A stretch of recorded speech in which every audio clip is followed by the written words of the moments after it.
And hello, you guys. Can you guys just let me know when you guys can see me? Um, how's my sound? I just knocked over my computer, so uh, everything feels blurry still. Let me see who's here. Can you guys let me know if you can see me, hear me, anything? We see you. Hi, Danielle. I seen your comment. You said you were first here. I seen that. Wow. Hello. You're so funny. Do I sound okay though? Okay, I sound fine. Yeah, I just knocked over my computer and I almost had a heart attack over it. I got really like, oh my God, really nervous and my heart was pounding and everything. All right, so I'm going to let some people just come on in. Hello, hello, hello. Hi, sweet Sherry. How are you? What a beautiful name. Hi, Nikki, Danielle, Sharon, Rose with Thorns. How are you doing today? Sky, how are you doing, my darling? Delani. And I did see your comment, Delani, about the incident report. I think that's what you were talking about. Let me see. Hi, Tomas. How are you? Let me see. Demon Child, I miss you being here, Demon. What is your excuse that you're not here anymore? Talk to me. Hi, Dee. Is Dee still here? I need her here. Hey, Kay. What's up? Good looking. Okay, so let me just scroll on down. And hello, everybody. My name is Crazy Crime Chick. If this is the first time you're watching my channel, well, welcome. I discuss true crime cases here. I usually deep dive into one case, but I still discuss other cases. The one I'm deep dived into right now is definitely Summer Wiles, but this case has definitely got my attention. And I stood up last night till about, I'd say 2 a.m, and I looked up everything. I looked at the Instagram. I read a lot of articles, a lot of the news stuff, police stuff, everything. I try to get as much facts. I did make a timeline for you guys. And that's why I stood up so late, because of this timeline. And most of the timeline came from, believe it or not, is going to be from Gabby's own Instagram account. She did, I want to say, a really good job at leaving a little breadcrumb trail to everywhere she was at and visiting. So I made the timeline off of that, also what her family has said, and then some news clipping, and then law enforcement. So just so you know. Now, I do want to say, since this is the first time that we're going to be discussing this case here, it's extremely new for myself. There's a lot of information being put out. A lot of channels are already talking about it. So just know right now we're going to start from the beginning. I'm going to take you to the beginning with it because it's the first time I'm discussing it. And usually when, okay, thank you for that super sticker, love bug. It caught my eye. I love red, by the way, one of my favorite colors. I get distracted. But what I like to do when I'm first discussing a case is go with a lot of the facts that have been brought to us. So like I said, a lot of the stuff I'm going to go over, you might have heard of it already, but the way I like to run my channel, especially with the first live covering one of these missing cases, is all the facts. Okay. So we're going to have other lives that we're going to discuss a lot of stuff already being talked about. Example, the 2 women who were also murdered. A lot of you guys are bringing that to my attention. I read about that, but that I'm going to leave for a different live, because I want to focus 100% on Gabby and getting her face out there and all the information we can put out to her. So that's the game plan for today. Let me know if that sounds good. I look like, I don't know what I look like right now, but my hair is soaking wet. So I look like, I don't know what I look like. I don't know. Hi, Octavia. Good to see you. Amanda sent you. Well, she better be her herself, because that's my moderator. Hey, Kelly Brown. How are you? Let me see who else is here. I plead the 5th. Patriot wife, how are you? So many are lost. The devil keeps people lost. Jesus is love. Amen. Hey, Nicole Morgan. I am so glad you're here. I was like thinking, Nicole, if she doesn't show up today, Amanda's here. Okay, good. Amanda's also covering this case, you guys. She's on fire. She's just been spitting out a lot of videos, and she's been going live and keeping us all updated. So I honestly just started looking into this case yesterday. And if Jennifer is here, I don't know if she's here yet. I do want to just thank Jennifer for sending me the links that she thought were important for me. She always keeps me updated. Jennifer, you know who you are. You always keep me updated with every single case. And she was the one that was like, are you going to talk about this? And then the links that I seen from her, I was like, all right, red flags here, right? We got definitely some red flags. What did you say? Hot tamale. Hey, Megs, I'm so glad to see you. And Delani, welcome back to the membership. So my team is here. I got a couple of my moderators here. I hate calling them moderators. They're my team. I couldn't do any of this stuff without them. They keep me sane with all these cases. So definitely thank you guys for always being here for me. Even outside of here, though, you guys are amazing. So can you guys just type a 1 in chat? Let me know if you know this case. We're going to be talking about Gabby Petito, and I feel like I say that such with an accent. So you guys already know how my language is here. So Petito, I'm going to try to say it not so much with an accent. Let me pull up a photo. 1. A lot of you already know this case, I see, because a lot of channels are covering it. It's getting a lot of attention. And I think for myself, it's getting, well, 1, she's only 22. Not only that, the boyfriend's lawyered up. And number 3, all the videos that are out there of her that she uploaded, and there's just so much data out there to just watch, and it's reminding me, and I hate to bring it up or compare it because I'm not, but it reminds me a lot of Shanann Watts. Shanann Watts, I was sucked into that case, the Chris Watts case, because Shanann had so much out there. I couldn't get enough. I would wake up and just watch her videos all day long, everything that she would post. She did a lot of lives on her own Facebook. So yeah. Hi, Diane. I live next to, oh, do you really? So I heard before, I'm not aware of that area. Hi, Phoenix. How are you? Yeah, she's a van lifer. She's very free spirit, it looks like, just goes with the flow. She's 22 years old. She's traveling, experiencing life. Man, she has her whole life ahead of her. Hold on, I see. Hi, Monica. How are you, love? How are you? Amanda L, I call her. Hi, Nikki. It makes you feel like you know the person when they share so much. Yes, Nikki. And, you know, when they share so much of themselves on social media, like how I said from the timeline I wrote, is a lot of it's coming from her own Instagram. And, you know, there's a period for like 12 days she didn't post. And I wonder if anybody on social media, like her friends at that time, noticed like, hey, she's not posting like 12 days. Like for me, I'm really a big user of Instagram, my personal Instagram, which nobody has. I have all my family, my friends, like a bunch of people on there. And, you know, I know my friends' patterns. I know people that I follow patterns. And if someone goes 12 days that normally post every day, I'm going to be like, and this has happened before, I'll message them like, hey, is everything okay? You know what I mean? Because she went 12 days. And we're going to get into that in a little bit when I go over the timeline. And I wonder, why did she go so long without posting? And another thing I wondered, hi, Carly, how are you? Yes, there was the domestic abuse call. And I did read that incident report, and it makes me wonder, in this 12-day period where she doesn't post, I know her mom says, Gabby's mom said that she would message her daughter or talk to her daughter every day. Not every day, I'm sorry. I think it was about 3 times a week, she said. And we're going to go all into that. But they would FaceTime, phone call, text. So I'm wondering, during that 12 period where she didn't post anything on her Instagram, if mom got any FaceTime calls during that 12 period. Because after reading that domestic incident report, it left a really bad taste in my mouth. And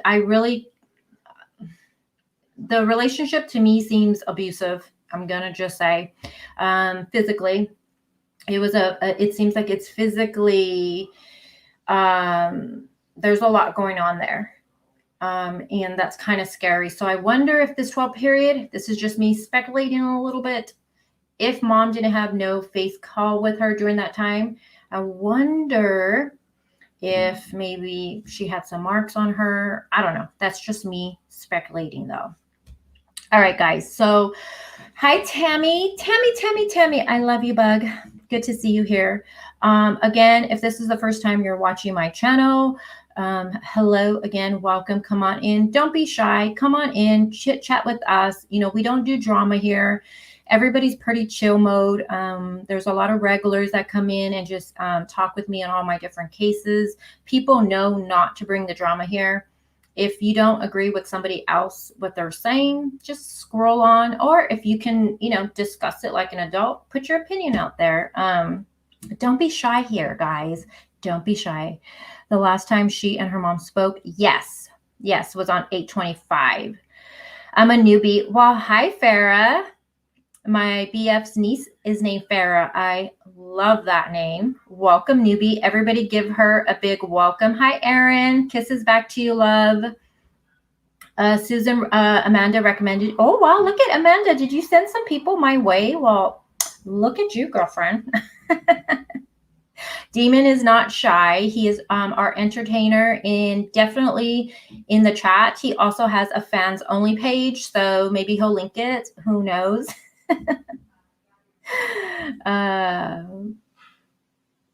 Was it really Farah? That's so cool.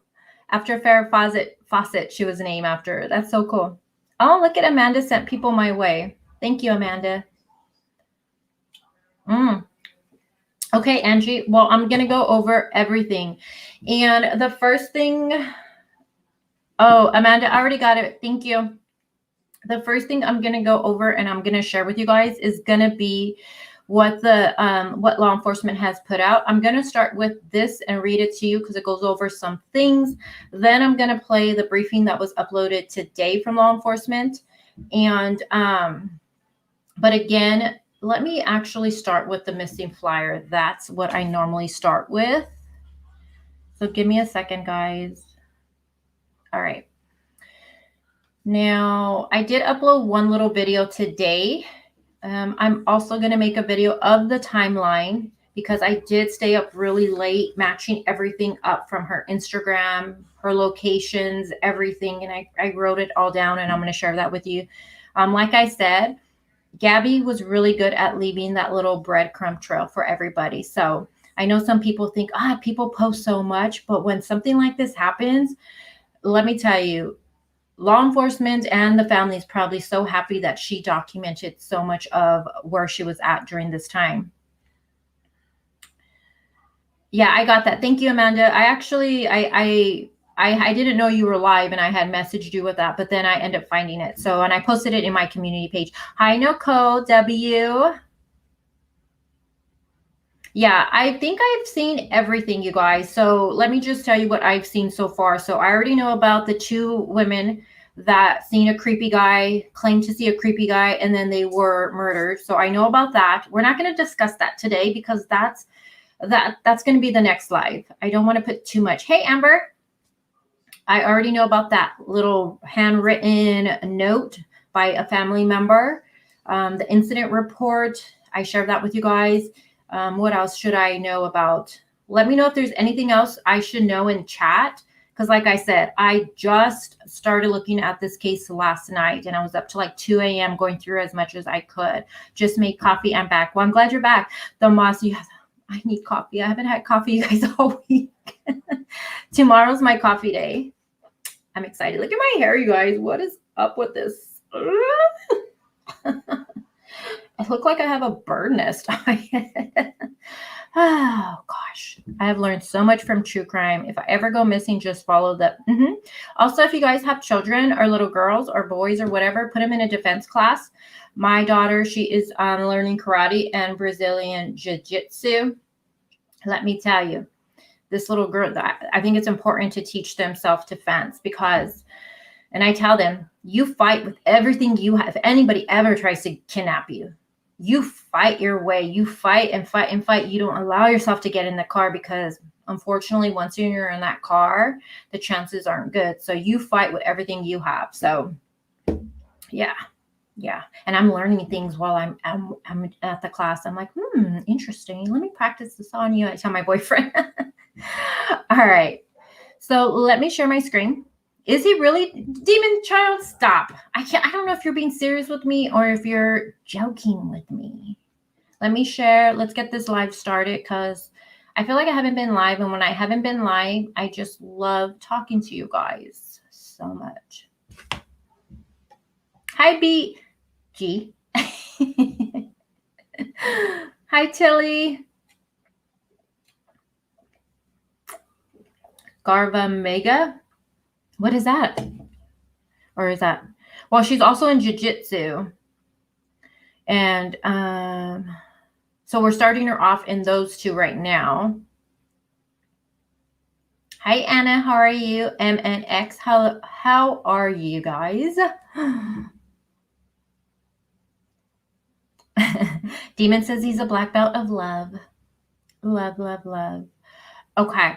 So on the screen, you guys, I am going to take myself off camera for a little bit. Let me just stop the cam. I usually just want to be on here to say, hi, guys. I'm here in the background, but let me stop this. And because look how nice I look when I have my makeup on. All right. Gabby is beautiful. Gabrielle. So let me actually pull it up on my phone because I cannot see from the screen. Okay. So now Gabby Petito was last seen on August 25th. Now, I'm just going to read the flyer, you guys. She's 22 years young, extremely young. Her hair is blonde. Eyes are blue. Her height is 5'5", weight unknown. But I did see that they put 110 for her weight. She's extremely petite when I start showing you guys the photos. Gabby was last seen on August 25th of this year in Grand Teton, Wyoming, heading for Yellowstone National Park, it says. She was traveling in it was her white 2012 Ford Transit van. The picture is above. It says, headed north around the time of disappearance. Now, it does say, however, we have received confirmation that she is no longer traveling in the van. It is unknown what Gabby was wearing at the time of her disappearance. Gabby has a Let It Be tattoo on her right arm and a tattoo of a triangle with flowers on her left arm. She also has, I believe, 2 more tattoos on her hand. Now, it does say if you have any information about Gabby Petito's whereabouts, please contact the Suffolk County Police Department. Now, we also know the FBI is also involved. And it does give the phone number of 1-800-220-8477. Now, there has been some newer information, which I do want to read to you guys when it comes to this. But I just wanted to put the flyer out there because that's usually what I do when I talk a case for the first time. Yeah, she's a baby. She's only 22 years old. When I went to her Instagram, which I'm going to pull up, and I know her Instagram was shut down for a period, but it is back up, I hear. And extremely free spirit, loves to travel, likes yoga, and looks like really clean eating. I think it said vegan on there. Don't quote me on there. But she seems to be very entwined with, her mind, body, and spirit. And a lot of people into yoga are like that. So extremely beautiful. And her dad just says she's amazing, an amazing person to know. And she really, when you look at her page, she just seems like free spirit. I mean, she's 22 years old. She has the whole world ahead of her. So let me go ahead and pull up. Let me pull up the newest thing, share with you guys. And right now I am not looking at chat, but I got my team in there. If you guys have any questions, you guys can ask. Just refrain from asking me a question because I'm not going to be looking at it right now. Jessa says, so what did he tell police why he returned home alone and isn't even trying to help find her? Really good question. Really, hi Melmac, really good question. He's lawyered up, which is extremely Okay, so let's talk about this real quick. So lawyering up is not a bad thing. I feel like as a society, we're led to believe like, oh, if someone gets a lawyer, they're guilty off the bat. That is not true, okay? It is smart to actually get a lawyer. Now, there is nothing wrong with getting a lawyer, and it is smart, but cooperate with law enforcement. You know, you're talking to law enforcement, you have your lawyer there. There's nothing wrong with that. The problem I'm having, and what is extremely red flag for me, is that he's lawyered up and not talking to them at all, not telling them when the last time he's seen her, what she was wearing, why he came back without her, was there an argument, you know, what was going on here. Another thing that I can't seem to find, and maybe you guys can tell me, where is her phone? Does anyone know where her phone is? I'm going to see what you guys say. And then the statement that was put out by his lawyer was he's going to be, the family and him are going to just pretty much be in the back burner watching it unfold. And that's not how it works. You are the last person to have seen her.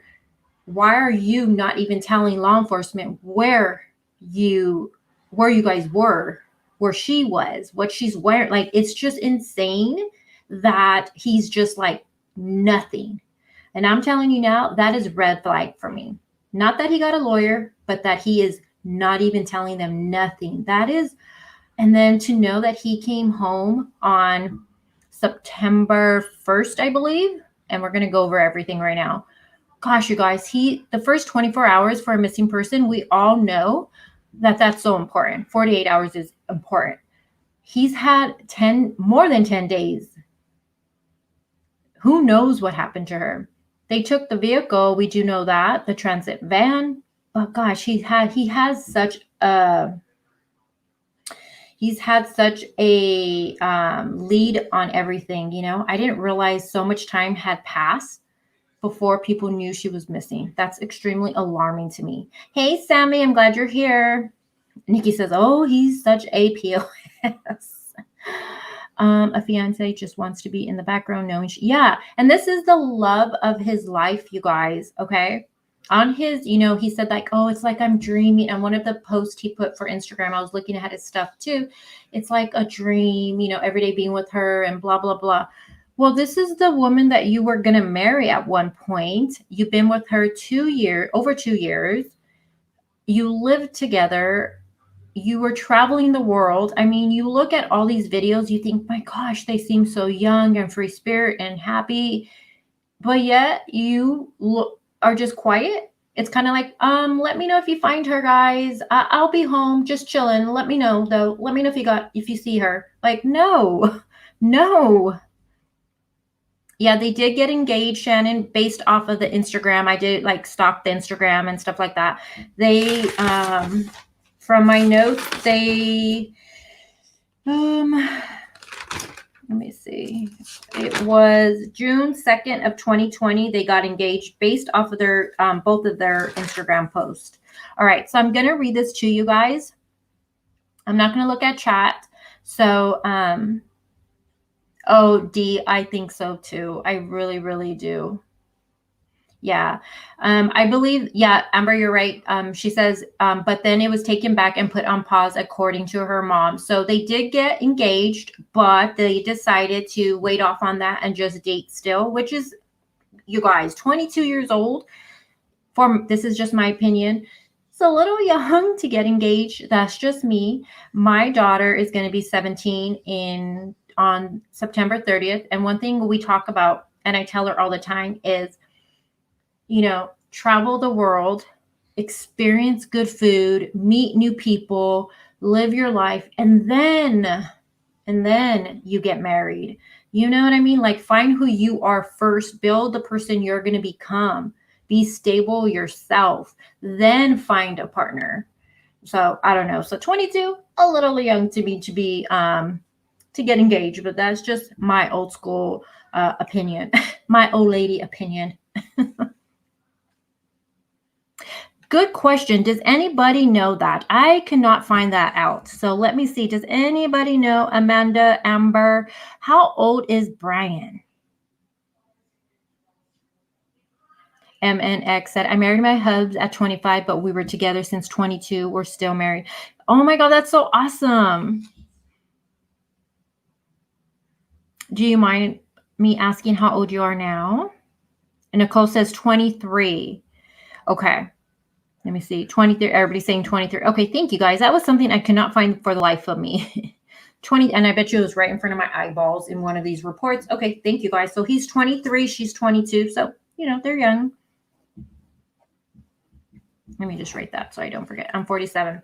See, I feel like times were different though back then, don't you think? I don't know. I feel, and like my parents, my mom got married at 19, so I don't know. Okay, I have not looked into the background of his parents yet. I wanted to just focus right now on Gabby. All right, so let me read this report for you. Let me make it bigger for you guys. Let me take that off the screen. Again, I'm not going to look at chat right now. I'm going to just read this. So let me grab it on my phone. Give me 1 second, guys. All right. So it says,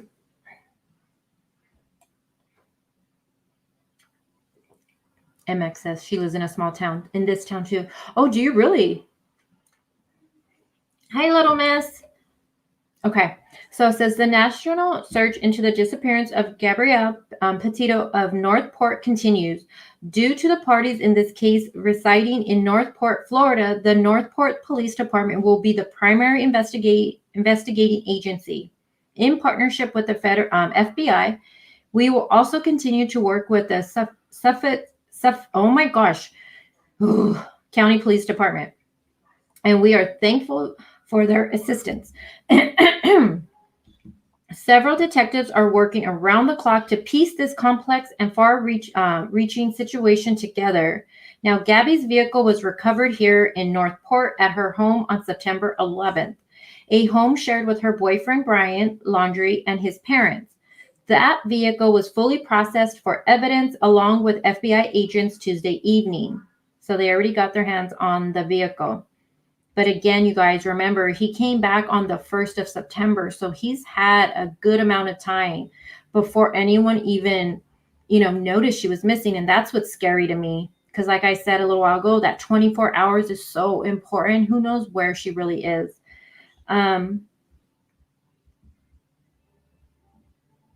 Let me see. Where did I leave off?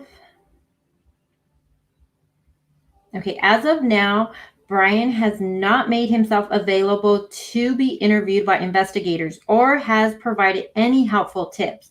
We know Brian returned here to Northport on September 1st, 10 days, you guys, before her family reported her missing. My gosh, on September 11th. We have no information that a crime occurred here in Northport. Brian Laundrie is a person of interest in this case. As a father, I can imagine the pain and suffering Gabby's family is going through. We are pleading with anyone, including Brian, to share information with us on her whereabouts in the past few weeks. The lack of information from Brian is hindering this investigation. The answers will eventually come out. I love how they put that. It will come out eventually. We will help find Gabby, and we will help find anyone who may be involved in her disappearance, says Northport Police Chief Todd Grayson. Now, the FBI has set up a national hotline to receive tips, 1-800-CALL-FBI. And then if my mods can just link that in the comment section. So any tips, please reach out to 1-800-CALL-FBI. That is now our primary tip line. So far, we have received hundreds of tips, which are being vetted through multiple agencies. If anyone has seen the van photographed and information which might be helpful, please let us know. And another thing law enforcement was saying, anybody that was around the places that Gabby and Brian were at, go back, look at your photos that you took. Maybe they might be in the background, one of them or both of them. Or, if you had any contact with them, to contact the FBI. So please go back and look at your photos. Anybody that was, at these same places as they were, and that will help with putting a timeline of where they were at. Let me continue. According to family, they were last in contact with Gabby during the last week of August, prior to last communication. Gabby is believed to have been in Grand Teton National Park in Wyoming. Gabby and Brian were traveling in a white 2004 Transit van. Again, that is hers with Florida license plate QFTG03. Gabby is 22 years old, a white female, approximately 5 feet, 5 inches tall, and about 110 pounds. Again, she's extremely petite, you guys. She has blonde hair and blue eyes and several tattoos, including one on her finger and one on her forearm that reads, "Let it be." She has really dainty, girly tattoos, really, really pretty work she has. Now it says, additionally, we have a few questions, obviously, about Gabby's Instagram page being taken down, because earlier people were saying that the Instagram was taken down. I had seen that happening. We are currently looking into that. The North Port Police Department continues to work with the media to spread the word. Let's see, they're still conducting interviews and all that it says, and working with the major television networks. Again, the first place they will post all info will be on the social media platforms at Northport PD on Facebook. So my team, make sure you guys are following them. And also at Northport Police on Twitter. Again, if you have a Twitter team, make sure you're following that. And then you may also want to follow Chief Garrison on Twitter at NPPT Police Chief. So I need to follow that one. I am not following that. So this was a statement released. So a couple of red flags for me personally. One, again, Brian returned home 10 days before she was even reported missing, and he didn't tell anybody. Like, what the actual crap? Now, he's a person of interest, obviously, and he is not cooperating whatsoever. He has lawyered up and has not cooperated. Like I said in the beginning, that's extremely a red flag for me. Not that he lawyered up, but just that he isn't even helping them. And when we listen to the briefing right now, you're going to hear, you know, you're going to hear law enforcement pretty much pleading with him to please, like, give them information. Like, how is that even, like, what is going on? So let me go ahead and grab that briefing. I'm going to head to Amanda's channel and grab it. I think she has it up there as a premiere, so that's perfect. Hey, Bossy Pants. Let me see what you guys are saying. Hi, Rock Girl. Pauline. I don't know what kind of verification they use on those sites. Let me see. Kay says, well, why can't the cops just drag him in? Well, and then there's a they show, I'm not sure if that was the FBI, but they're serving them with something. They put something on there, like it's a little pink slip, it looked like, on the door. And we're going to watch something, but even the family are just like not even saying anything. And it's just insane to me, because this is a young girl who was living in their home for, you know, a long time. This is somebody who was dating their son for over, what was it, 2.5 years, I believe it was. My God, if she's out there somewhere. But you know what? I'm going to say this now. This is really alarming that he's being so quiet, so quiet. Yeah. Plus, he has a lawyer, you guys. So they're going through everything through the lawyer. I would think they can get a warrant now to bring him in.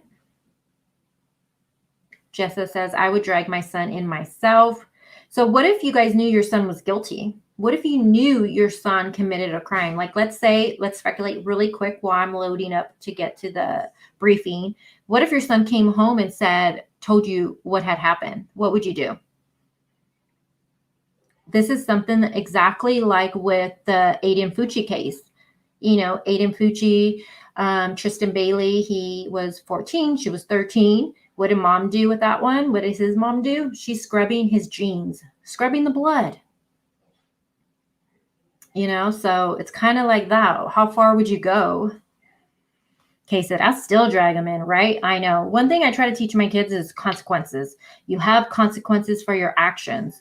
And this is something that me and my boyfriend talked about because of the Tristan Bailey case was how far would you go to cover up for your kid? You know, and me and my boyfriend actually, he was like, well, I don't know. And I was like, what? No, because what if the shoes were on the other foot?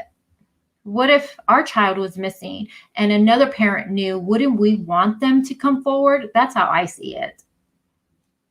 But again, I don't know. Hey, Arch Girl, if my son were guilty, all I know is that I'd continue loving him and hire an attorney. Yeah, I would still love my child, but I would definitely, get an attorney and do the right thing. Because I don't think I can hold a secret like that as a parent, because I would want the other parent to be, honest and come forward too. Amber says, we have 2 Ambers in the house, you guys. He would sooner or later. Why not right then and there? Okay, so let me share my screen. Whose money were they living on? What do you mean, Tomas? You mean whose house? So the residence they lived in Florida was Brian's parents. So it was Brian's parents and then Brian and Gabby. I'm not sure if Brian has siblings that live there.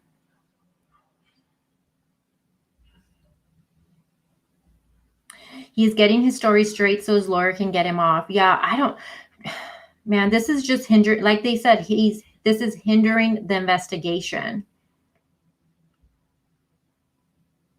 Oh, Octavia says, I always wonder where these young kids get the money to travel like this. Well, mom said when they were leaving that she did give them some money. I'm sure mom and dad did give them some money. She's 22, probably parents probably helped. I'm not sure though. I'm not, that's a good question though. Did Gabby work? Does anybody know prior to that? Did Brian have a job before they went on this trip they had? Ash says, I think she's asking whose money were they using. Oh yeah, I know. I got that after. Her dad bought them a pizza. Yes, he did. And dad said because Gabby had told him the Wi-Fi was down, so she wasn't able to place it, which, I remember when I was younger, I used to always go to my dad. I mean, I still like bugging my dad. Hey, Dad, can I have $5? Leave me alone. And it's just funny. But, I'm sure maybe they needed the money. Let me share my screen really quick, you guys. Give me 1 second. Let me close that out. All right. Let me close that.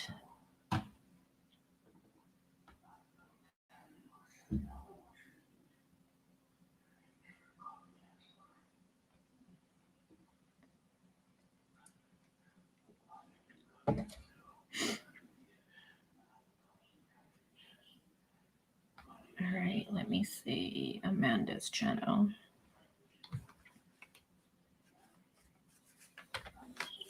And Valerie, I just seen she texts me right now. Valerie is actually still in Colorado for her trip. She went to the Lazy Dog. She sent me some photos. I believe she comes back tomorrow and we deeply miss her. I miss you, Valerie. All right, let me see. Hold on. Let me pull up the video. So I'm going to do the briefing that was done today. So the press conference for today, let me pull that up. And I'm just going to Amanda's. In this investigation. Let me put it louder. It's kind of low. Hold on, guys. I'm just messing with the volume here. Okay. All right, so I'm going to let this play all the way through. Let me share my screen. I'm not going to stop it. I'll be in chat. Let's see. Amanda, when you played it on your channel, was it low? I want to see what she says because it sounds low to me. Hi, Derek. How are you? Yes, Sharon. Law enforcement got the van. And actually FBI. Yeah, and they've already ran their Hold on, guys.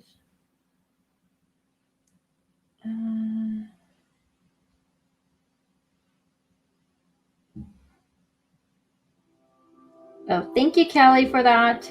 Ugh, it's all playing in the background. Okay. What if he never speaks? No, Nikki, no. Don't say that. I'm like, no, Nikki, don't say that.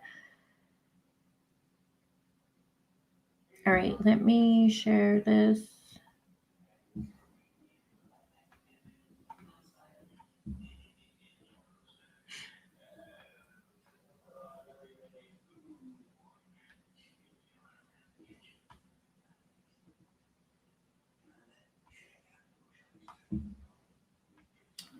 Exit full screen. Why is it doing that? Okay. Can you guys see that? Okay, let me know in chat. Why would she leave him without the van? Yeah, it's her van. That's her van. And he returned home without her. Didn't even let the family know. What I would like to know, are there any text messages? Like, I'm going to believe staged. That's my personal opinion. Staged text messages to her from him. Did he even try to contact her? Why didn't he contact her family? Yeah. I mean, he could have just said, let's say an argument happened, tell law enforcement, like, we got an argument. She didn't want to get in the van. She went her way. And then when I got home, I called for her, blah, blah, blah, X, Y, and Z. We don't know what has happened. Okay. I'm going to go ahead and mute myself and then let this play. So this was, Amanda put this up 3 hours ago. So this was today.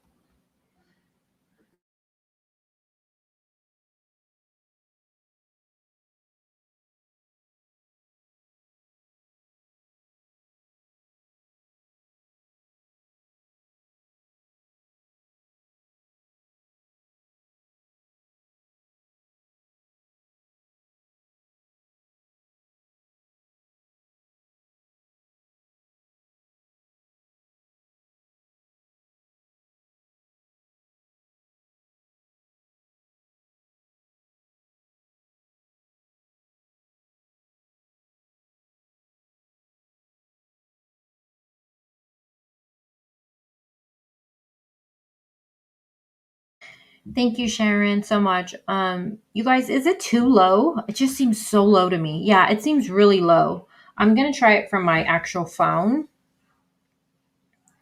Let's see. Hold on, guys. Because even right here, I'm listening and it's still low. Give me 1 second. Let's try it this way. In this investigation that we're trying not to release, I know you guys are all doing your best to get some of that info, but we really think for the integrity of this investigation that it's important that we not release everything we know when we know it. Why did you guys think of first leading? It just made more sense. Is that better for you guys? I think that should be better. Yeah, it's much better. Okay, so I'm just going to play it from my phone. So I'm going to start it all over, and then I will be looking at the chat. In this investigation that we're trying not to release, I know you guys are all doing your best to get some of that info, but we really think for the integrity of this investigation that it's important that we not release everything we know when we know it. Why did you guys think of first leading? It just made more sense. The family, first of all, the agency in Suffolk County has been fantastic. No issues there. This was just a situation where that happened to be where the family reported Gabby missing, and the fact that the van is here and both of these people that are surrounded in this case are Northport residents, so it just made more sense. You processed Gabby's vehicle. Did you find any evidence?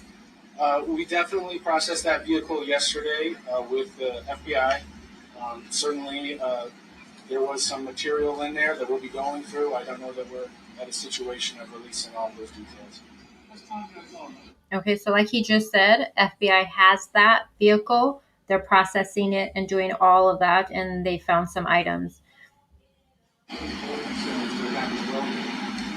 I think everybody in this country apparently is concerned for Gabby's well-being. We certainly have had an abundance of media attention from across this country, every major news network.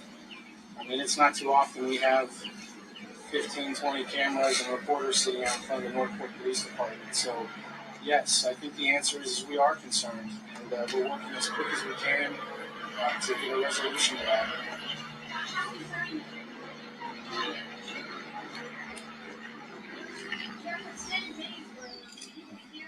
Amanda, they gave the van back to Brian or to her family? And what's your source with that information? That was fast if they gave it back. I doubt they would give it back to Brian if it's in Gabby's name. Let me see what Amanda says real quick. That would be crazy if they were really ransom type situation. They gave the man back already, Amanda. Let me see. Oh, hey, Sweet Pea. I didn't even see you in here, love. Octavia, I agree with your comment.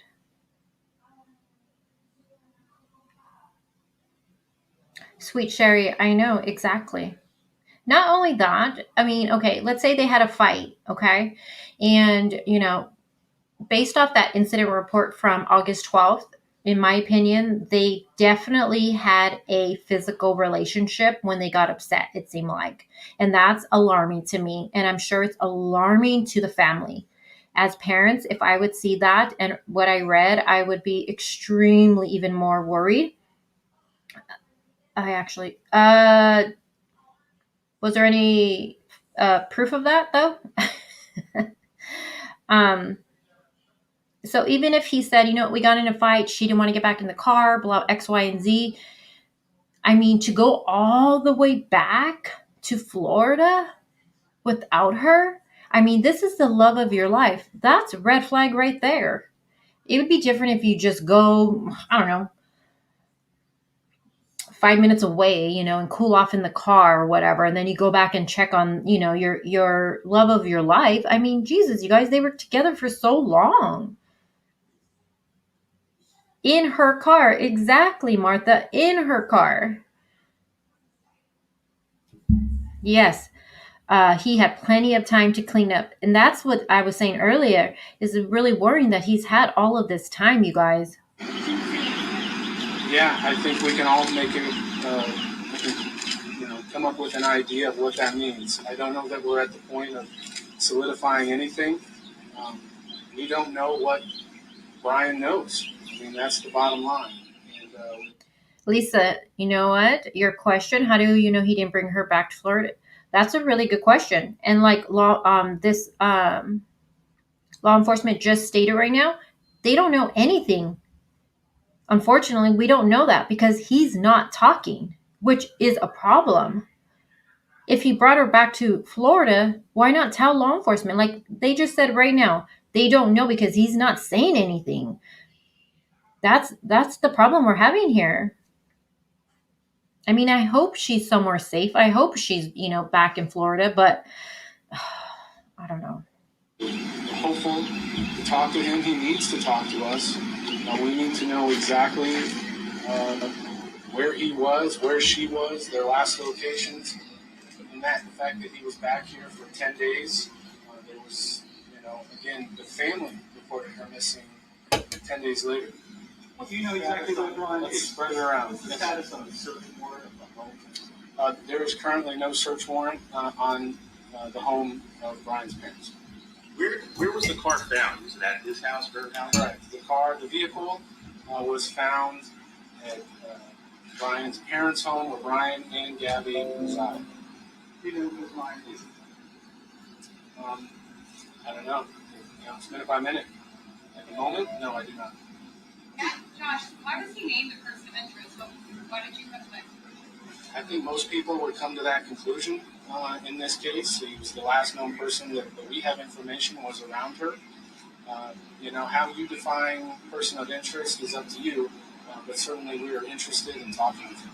What does not cooperating look like? One at a time. Who's gone? What does the non-cooperating look like? What is he? Okay, so here's the situation that happened. We went to the door Saturday night. We asked to speak with Brian and his family, and we were essentially handed the information for their attorney. That is the extent of our conversation with them. It's my understanding we have had some conversations with his attorney, but certainly nothing to the level of providing us the details that we would like. Okay, so like he just said, on Saturday, they went to the Brian's residence where he lives with his family and went to the door to speak with them, family and him, and they just hand their lawyer information. So, yikes. Did they know already? I wonder were questions asked? I would have been like, what? So 10 days. They've had 10 days to think of things, and I don't know.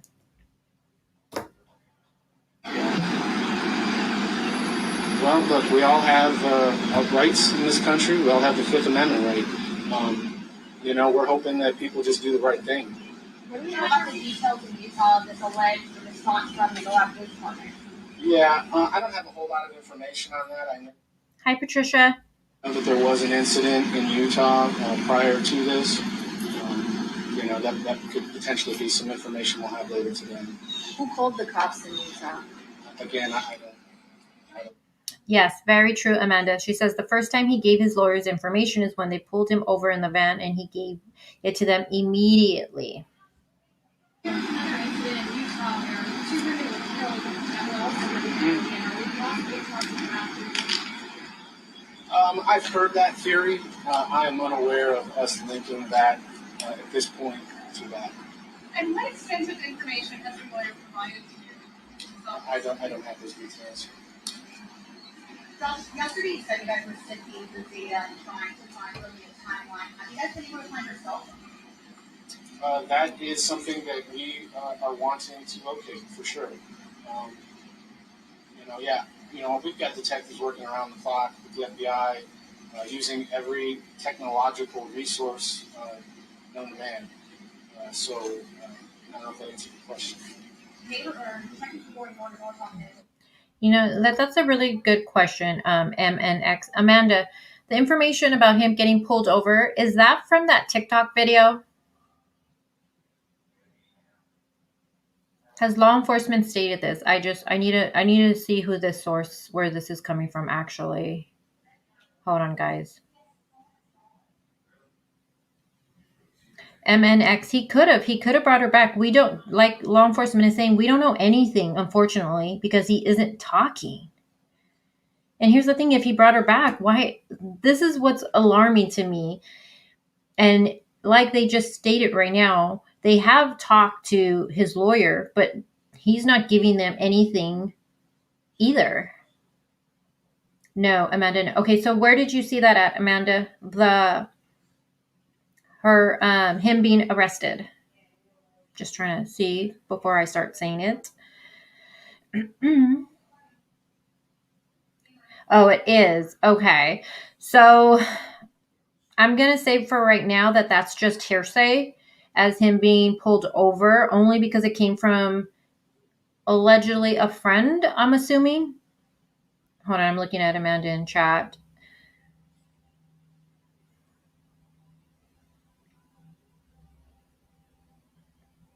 Yes, Teresa. Yeah, no, not arrested, but pulled over.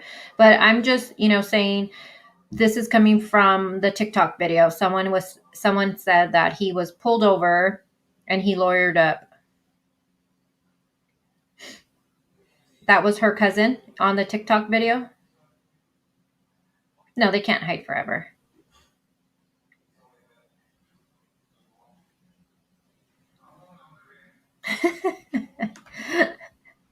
Sorry, this comment. Is he being a D? Girl, you're funny. Is he being a D and not cooperating? Yeah, he is.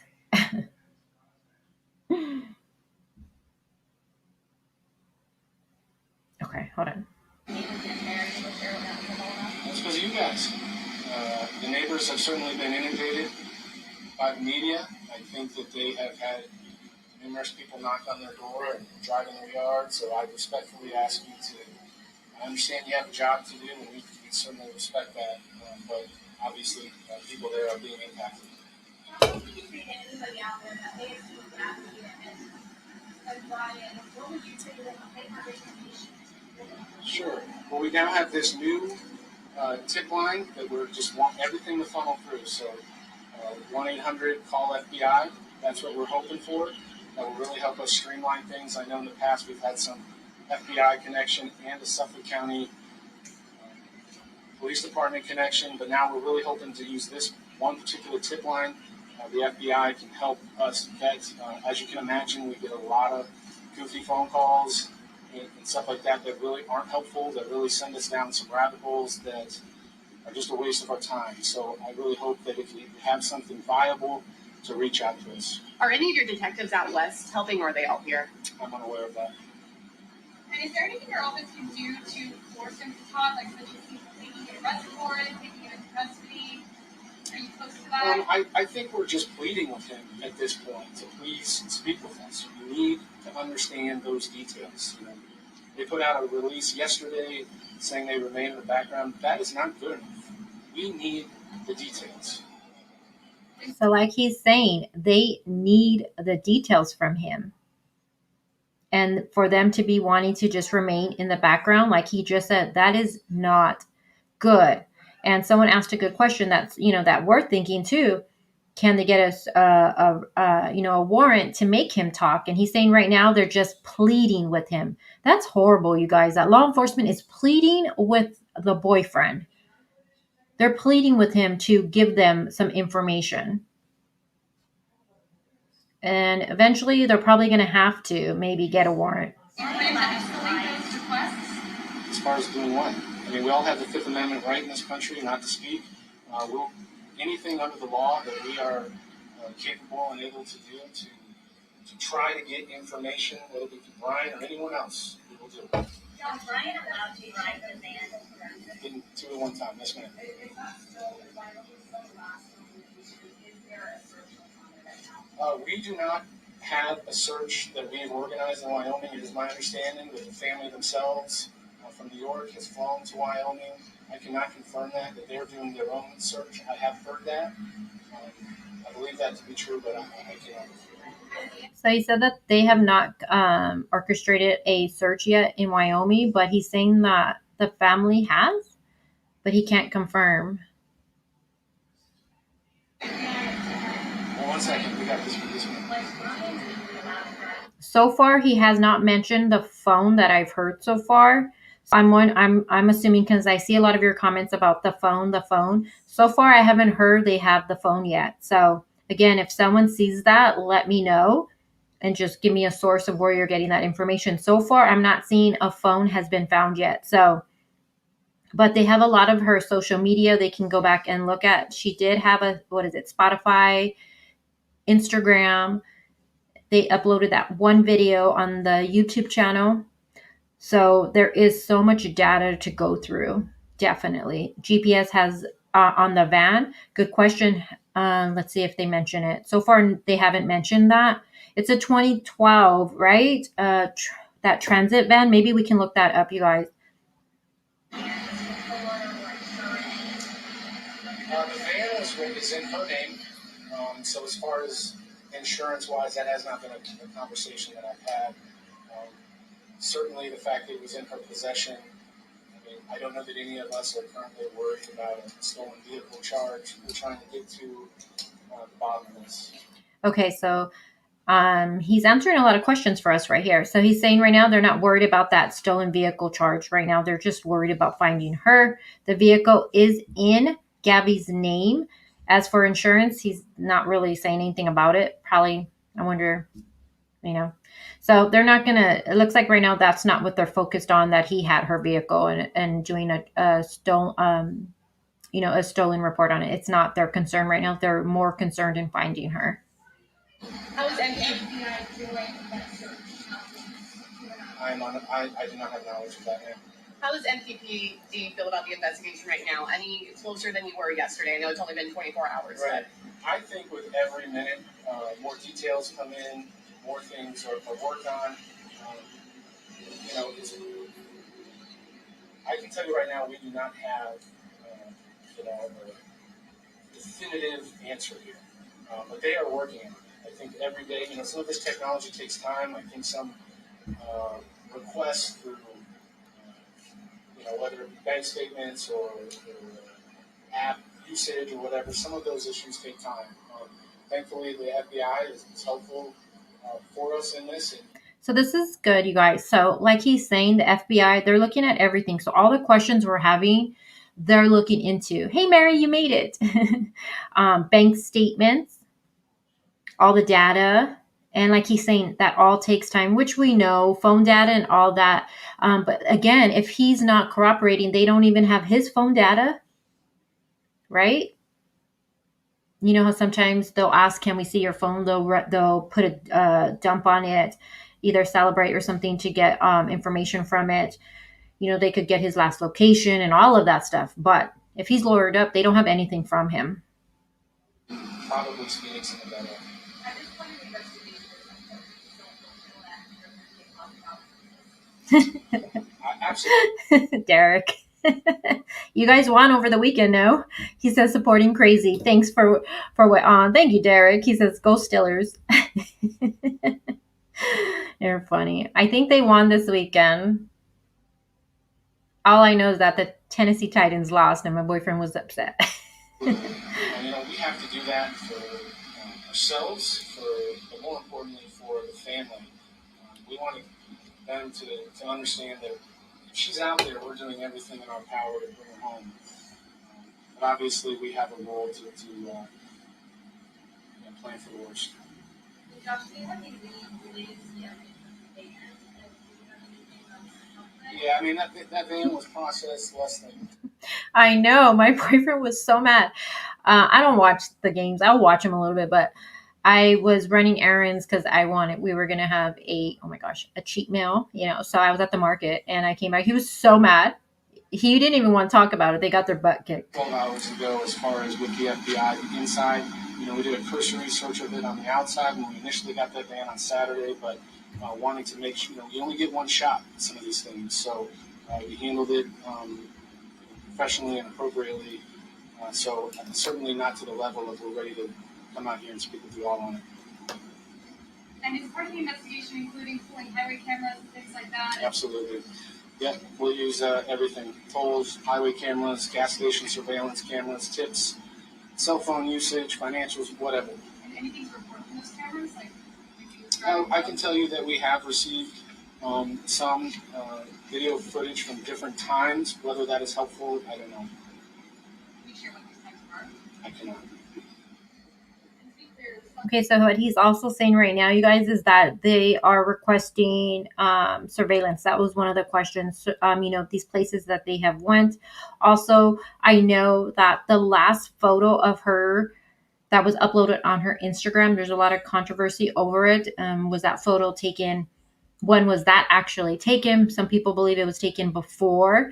And some people believe that Brian uploaded that photo just by what is written on there. And a lot of people are writing in the comments that these posts don't seem like they're from her based off the wording that is being used, how long some of these posts ago, the hashtag. So some people believe it's him actually doing some of these uploads, which I was also thinking when I went and looked at her Instagram, at all of her posts, and then looked at his, he does have a distinct way of writing things. One, I noticed he does write, not on all, but he does write like a lengthy post, that's for sure, and a lot of hashtags.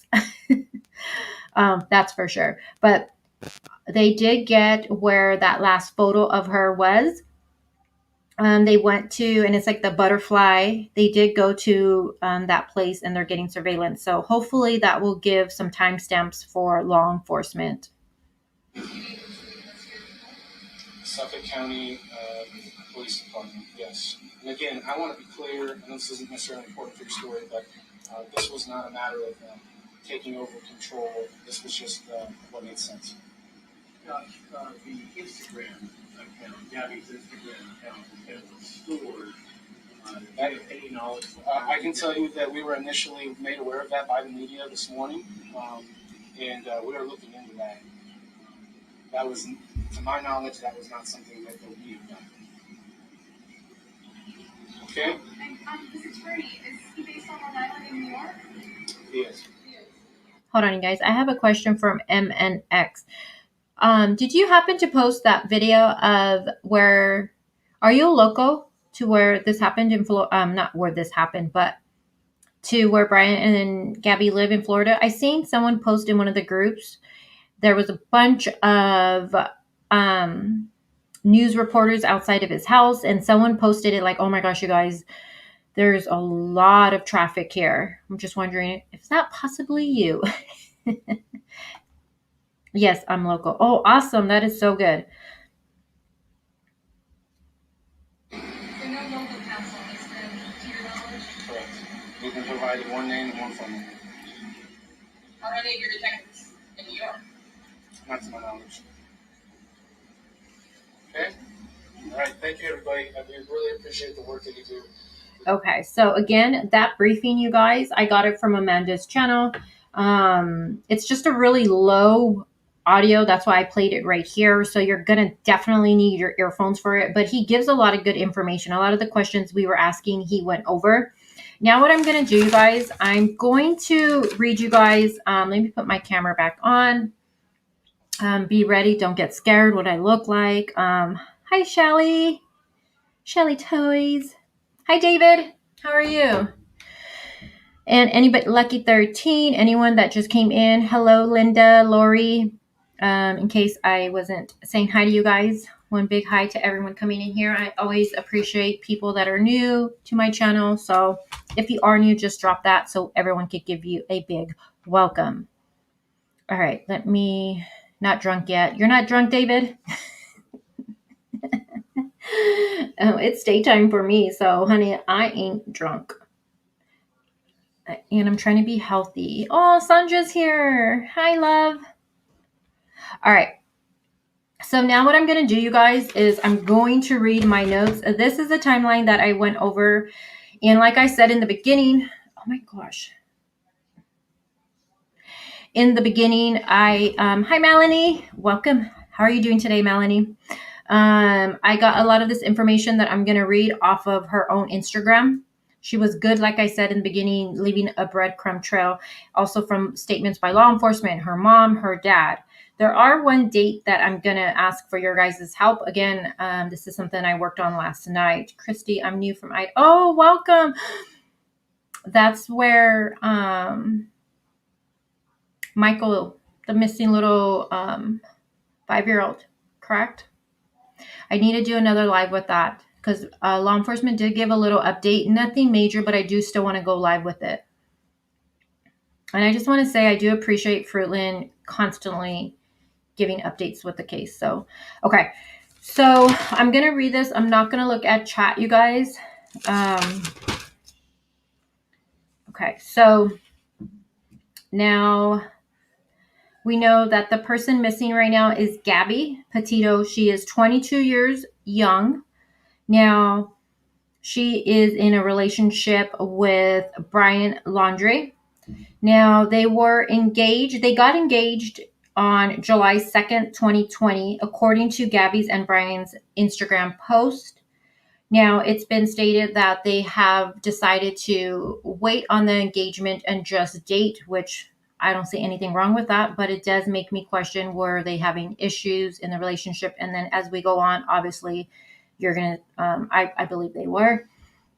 Now, they lived together in Florida. They lived with Brian's parents. So it's Brian's parents, Brian, and Gabby. Now, they've been dating. I believe the mom said like over 2.5 years. They've known each other, though, from before that. Now, Gabby's mother reported her missing on September 11th at 6:55 p.m. And she last spoke with her daughter through FaceTime. Now, when I watched the briefing with mom, she says the 23rd or 24th, and she couldn't she's like, I can't remember. But everywhere else I see on other reports and stuff like that, it says the 25th. So I'm gonna assume it was the 25th. Okay. So mom last spoke to her on FaceTime on August 25th. Now she was leaving Utah for Grand Talton National Park in Wyoming. Now they were Gabby and Brian were going to do this cross country road trip, and they started their road trip from Gabby's mom's residence in New York, and they were there because she was their home for her brother's graduation ceremony. That was June 17th, and that's according to the Daily Mail. So that's why she was there. Now, this road trip was to last till October, and it was going to end in Oregon. All right. Again, they went on this trip in Gabby's 2012 Ford van. It's white. Okay. Now, Gabby's first Instagram post for this trip was documented on July 4th, and it was at the national landmark, so Monument Rocks National Landmark in Kansas. Now, Brian also uploaded that same day on his Instagram, and it was of the white van. On July 8th, 10th, and 11th, Gabby posted photos from Colorado. One of them, they were at the sand dunes. Now, July 16th and 18th, Gabby posted on her Instagram and of her and Brian camping at Zion National Park in Utah. July 21st, Gabby posted from Bryce Canyon National Park in Utah. On July 22nd, Gabby posted again from Bryce Canyon. Now, July 26th. So the 23rd, 24th, and 25th, she doesn't have any posts that I seen on her Instagram. Now, on July 26th, Gabby posted a series of photos from Mystic Hot Springs in Monroe, Utah. Now, July 30th, she posted again at Canyon Lands National Park in southern eastern Utah. July 31st, she posted again from Canyon Lands. And one thing that I noticed is she tags everywhere her location in all of this stuff. Okay, that's why I was telling you. She did a really good job, you guys, leaving a little breadcrumb trail. Then after July 31st, which I thought was kind of odd, was she goes on this 12-day absence from her social media, from Instagram. She doesn't have not one post on there, which 12 days, that's a long time to go. That's 2 weeks. That's extremely long to go without posting. And at first I thought, well, maybe she was in an area where service might have been bad, but based off her travel patterns, 12 days, that would have been long to be in one area. So I don't think that would have been it. So I'm just wondering that 12-day period of absence, if something happened. Now, interesting, on August 12th, she does post a photo at Arches National Park in Utah. Okay. She does post more photos that day, same location. Now, hold on. Now, let me go to this incident report because it was August 12th, right? I'm wondering if during this 12-day absence from her on her platform, that's something I asked in the beginning of this live. I know mom talks to her quite often, but did mom FaceTime her at all during these 12 days? That's a question I have, because if she didn't FaceTime, after reading that incident report, I am wondering if something physical happened. We know on the 12th it was physical from the report, but prior to that, were they also having issues, fighting? It seems like a physical relationship to me, a lot of emotions. Yeah, as a parent, that's very alarming. And I know the parents are probably reading that incident report feeling like, that ugly feeling inside. I'm not looking at chat, you guys, just so you know, really quick. 25th was the last. Yes. Now, August 13th, Brian posts on his Instagram, and that's his last post. Okay. After August 13th, he does not post. Okay. Now, he has some posts too, and we're going to look at that after, but I just want to go through this timeline. And this timeline, as time goes on, I'm sure I'm going to get more information that I'm going to be able to incorporate all of that in here. But this is what I have so far based on what I've seen. Now, on August 19th, Gabby posts a photo on her Instagram, but it's an old photo, like the video I did earlier. It was actually, Brian shared that photo on his stories on August 2nd. So I thought that was interesting. Also on that photo from the 19th, there is no location. Okay. Also on August 19th on YouTube is where they uploaded, or I don't know, I just say they.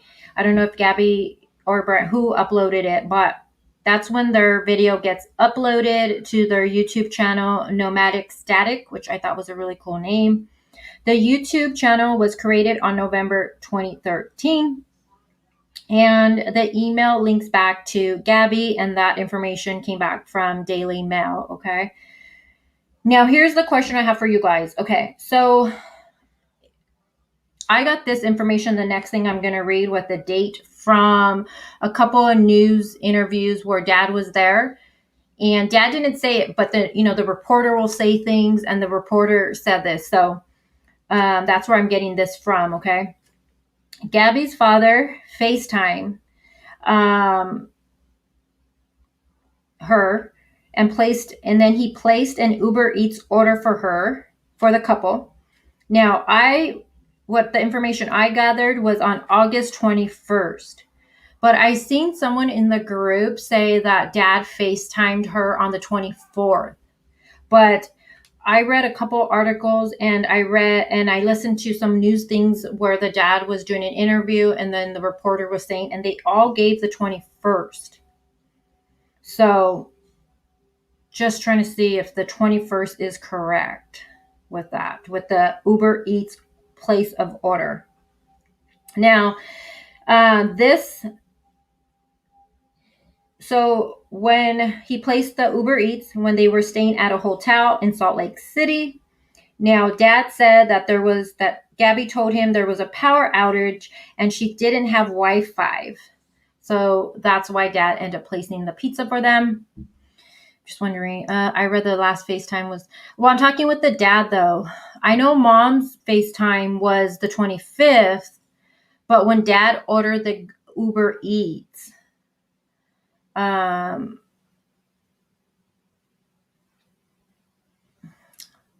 I put down the 21st because that's the information I was getting from, that's the date I got.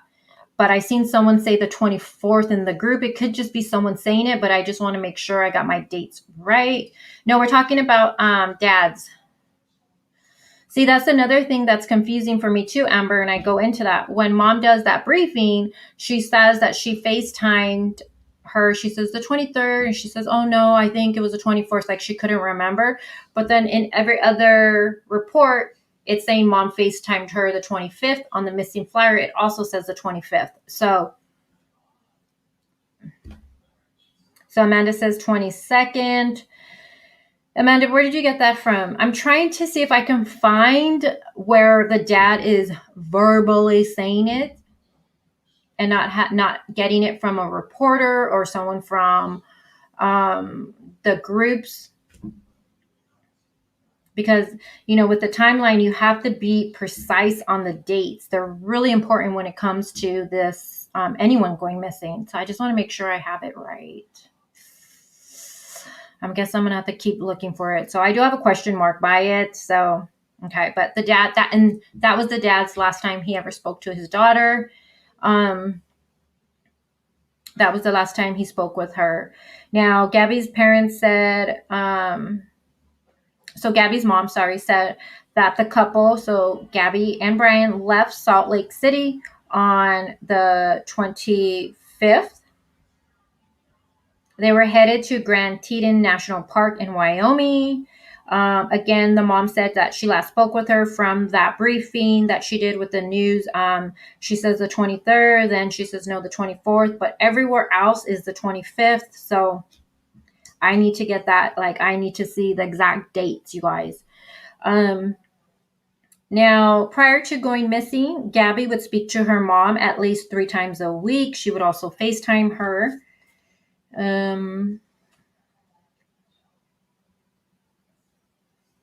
Now, again, the last post by Gabby on her Instagram, and I'm going to go to her Instagram right now. I have the 25th right here, but a lot of people are questioning if that's even Gabby posting that. And it's the one that says Happy Halloween, and she's holding a little, it looks like a little knitted pumpkin, I believe. Also on that, there's no location on there, which is interesting because, like I said, when I went and looked at her Instagram and I started writing all the dates and everything down where she was last night, like I said, she's really good at putting her location everywhere. So I did think that was a little alarming that there's no location for that photo. She seems to be dressed really nice, and she even has like little wedged heels on. So now her family received text messages from her phone. Okay. They believe, all the way up to August 30th, but they can't be certain that those messages came from Gabby. So mom last physically seen her on the FaceTime on, again, she said 23rd, 24th, everywhere else is saying the 25th. So we'll just say the 25th. Okay.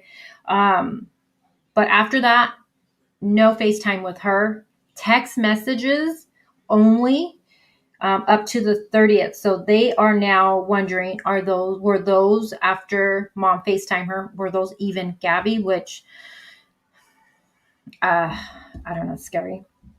Now, in one of the messages, Gabby said she was heading toward Yellowstone National Park per the mom.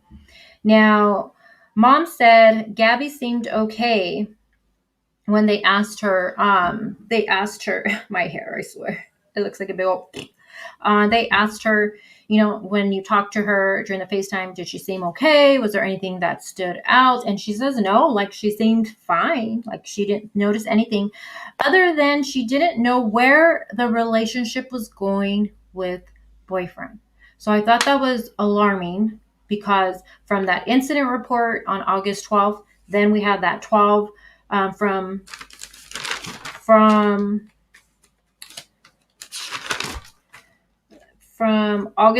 July 31st, she posts, and then after that she has that 12-day gap where she doesn't post anything, and she doesn't post again till the 12 days later.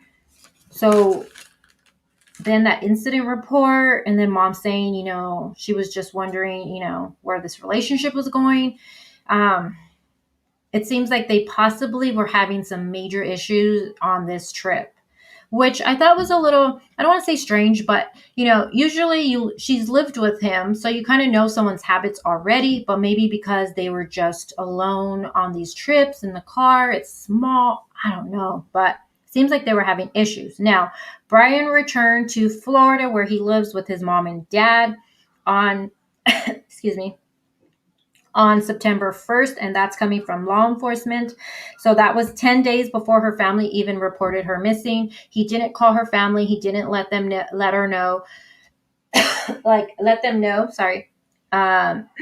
that something had happened to her, which red flag. He's lawyered up. We know that. And I put right here, Gabby didn't like his last 2 uploads on his Instagram because I was looking at, when you click on a photo, you can see who's liked it, and you'll see Gabby's name on Brian's post, and you'll see Brian's name on her post. But there were a couple of the last ones that she didn't like, and I was wondering, when you get mad at your boyfriend and they upload, you're like, I'm not liking this shit. And I was wondering, is that because they were having issues? Let me see. And I think And that's all I have for the timeline so far. Again, that's something I just worked on. And it was mostly coming from her own Instagram. Let me play for you moms. Oh my gosh, my head is getting distracted. It's see when I look at chat. Okay, after 8:25, not 8:19. Norma, what after 8:25? Let me see what she says. Yes, you guys can contact me through email, or if you're in the Facebook groups that I'm in, you can just message me on Facebook, but just reach out to me through email. Hold on, I'm waiting for a response.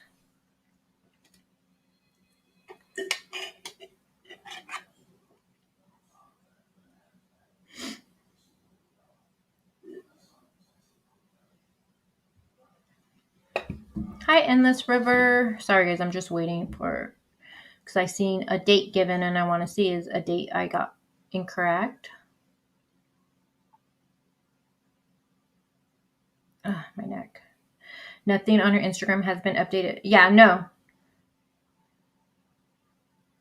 Yeah, nothing has been updated on her Instagram after 8:25, but mom was still receiving text messages from her phone. Allegedly, they were thinking it was from her, but now the family thinks no. As of 8:19, so Gabby posted on 8:19, no location was shared on that photo, and that photo was old, is what I was saying. Because Brian shared that photo on his stories on August 2nd. I'm just trying to see. The only date I'm confused about would be when Dad actually ordered the Uber Eats for her. And when I'm just assuming Mom spoke with her this FaceTime 25th. But from Mom's state, you're going to see Mom says 23rd, 24th. She wasn't sure, but everything else says the 25th. So I'm guessing it was the 25th. Oh, I got lightheaded. I just heard on the news about this case, upstate New York channel. Yeah, Mike. We just listened to that right now, and yeah, they said that he's a person of interest and he's hindering the investigation right now. He's not helping out with anything. What handwritten note? Okay, so the handwritten note looks like Grand Teton Park. Interesting.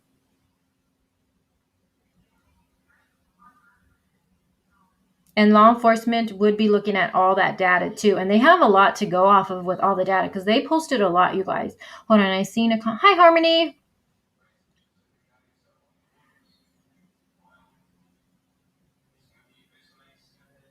Hold on, guys. I seen something I wanted to respond to. Ugh, these comments go.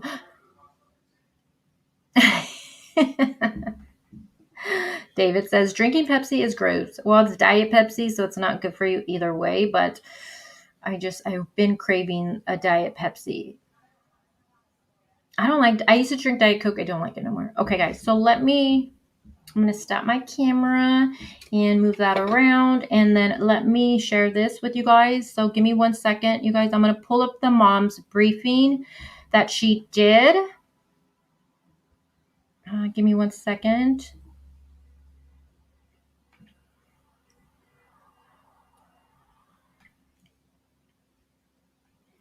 All right, hold on, guys. And I believe, give me 1 second, guys. Yeah, okay, good. I forgot to upload it because I wanted to hire the volume and do all of that, but we'll just go to my girl's channel, Amanda, because she has it uploaded. Amanda's been covering this case, I think, since it started, you guys. So she has a lot of good stuff out there. She's been just uploading a lot of information. Let me get back. Coke Zero. I don't know. That tastes weird to me. I don't know why. Catherine says, oh, you crave diet soda. Yeah, I do. I know I'm weird. It's because I grew up, my father, my dad, my dad would drink Diet Coke, so I grew up drinking that. And when I drink regular soda now, it's gross to me. So what you guys think Diet Coke is like, ew, gross, it tastes nasty. Well, regular soda tastes nasty to me. I know it's really weird. Okay, you guys, so I'm going to play this through.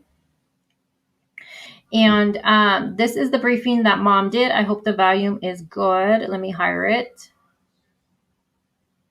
Let's see. A little bit about your daughter.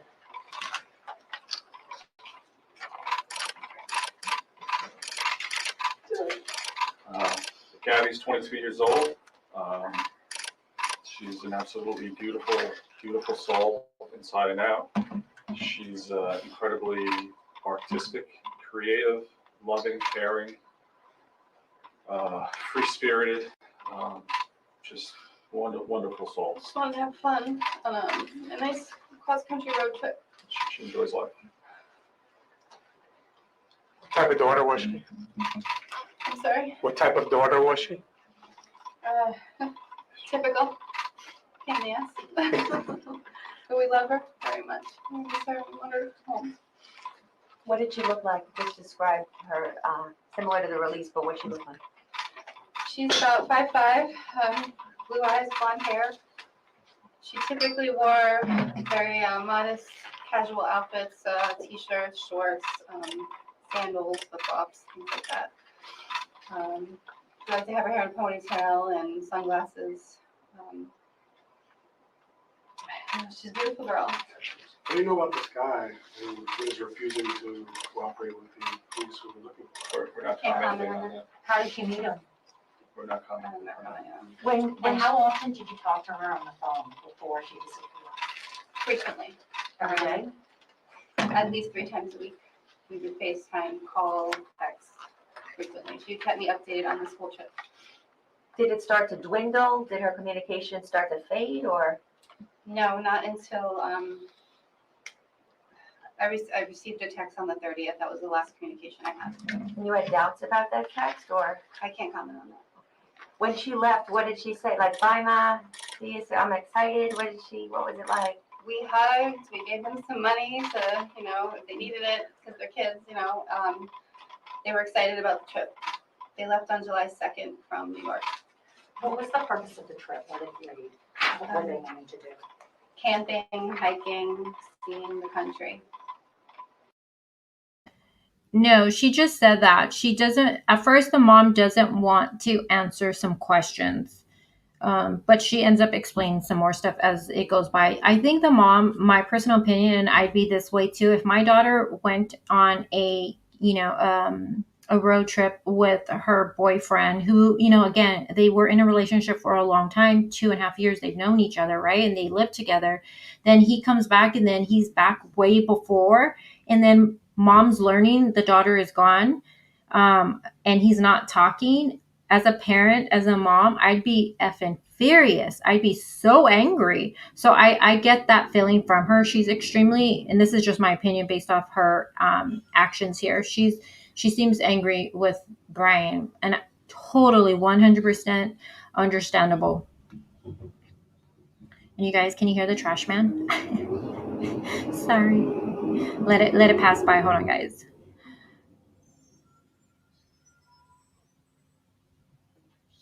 When was she coming back? How long was the trip for? The trip was supposed to end in October in Portland, Oregon.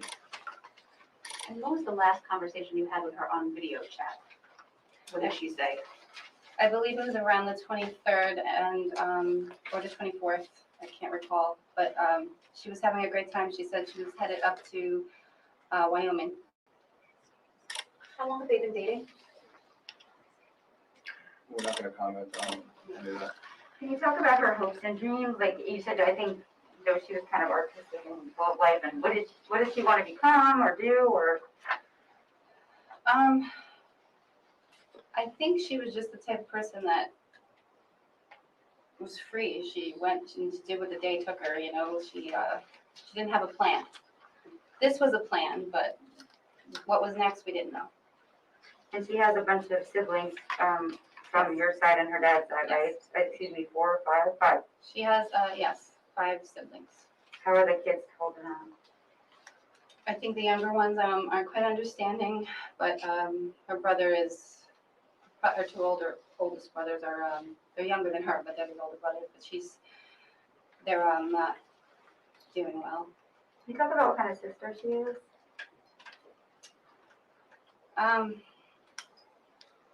They fought growing up, but they got closer as, like my son is 18 and they got very close. And they went camping together before they left for this trip. What message do you want us to get out? Like, why are we here? What do you want us to do? Most importantly, we are looking for her. We are not focusing on anything else but finding her. And If anybody just has any information out there, anybody who's seen her, we just ask that they call the tip lines, and just please give any information you have. We just want her home safe with us. Is it possible that she would just choose not to be in contact for a while and just be enjoying the? no, I know that. I believe a mother's instinct is the most powerful. Do you think something bad has happened to her? I don't know. I believe she's gonna come home. How did she sound on the last call that you had with her on the FaceTime? Did she sound happy? Was she sound like she was having fun? Yes. Why the long wait from August till now to report her missing? Was there a certain amount of time that you had to wait, or? No, I believed the first couple of days when I wasn't getting responses, I believed she was in a place with no service. It was like day 8 and 9 that I really became concerned. I figured she couldn't be off the grid for that long. Was she sending you text messages after the call, between the August call? Yes, we had text only conversations up to the 27th, and I only received a text from her on the 30th, which I had not responded to. It was just a text to me. What was that one on the 30th? I can't comment on that. Oh, I'm sorry. Can you pronounce her last name for us?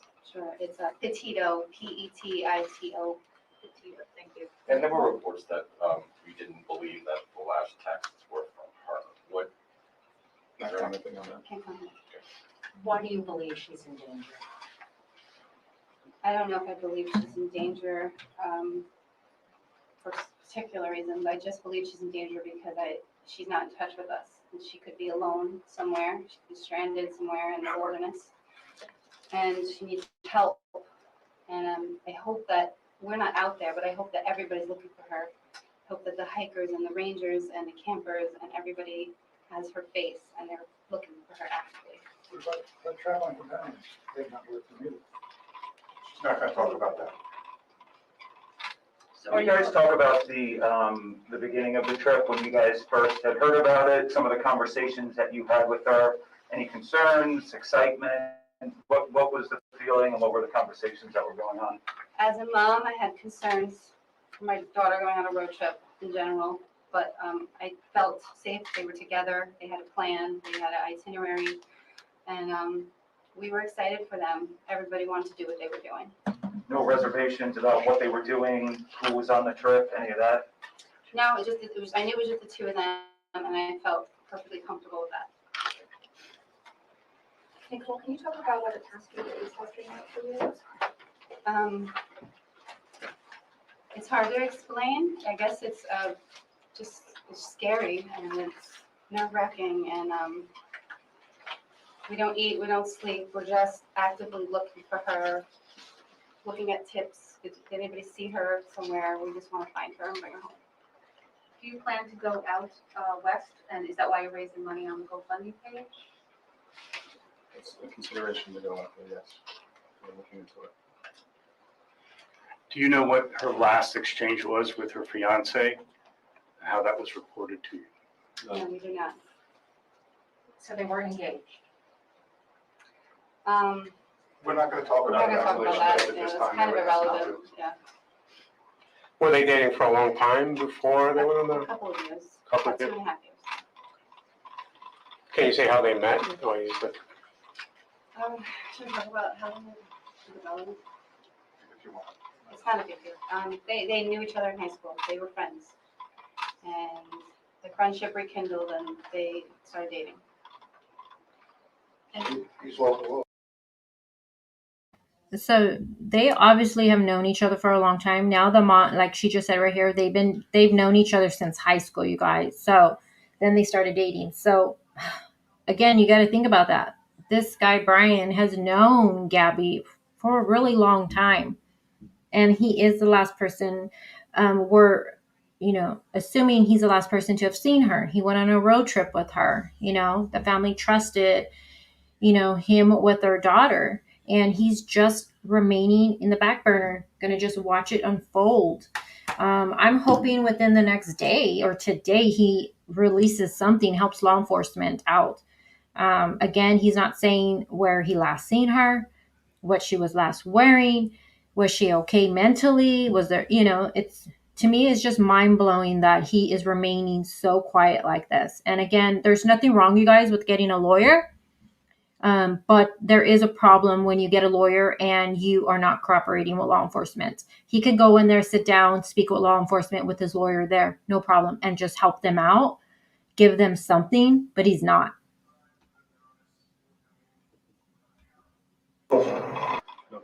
no comment. And how long has she been in Florida? Has she been living in Florida with her biological dad? No, she moved to Florida to live with her boyfriend. Yeah. About when? I don't know the exact date. I'm going to say 2.5-ish years. I don't know the exact date. Okay, and she's been living with him for 2.5 years. So this is a long, serious relationship, it looks like, you guys. Is there anything else you want to say?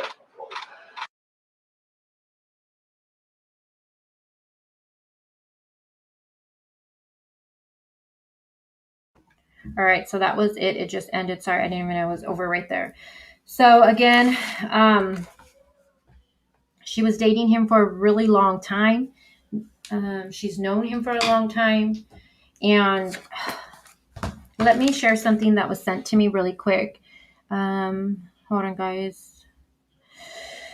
Yeah. Shannon. Oh, we have another Shannon in here. Hey, Looking Beyond. Yeah, like 2.5 years, the mom said right now. So it's been a long time. And she's known him from high school and they lived together. Let me pull that up.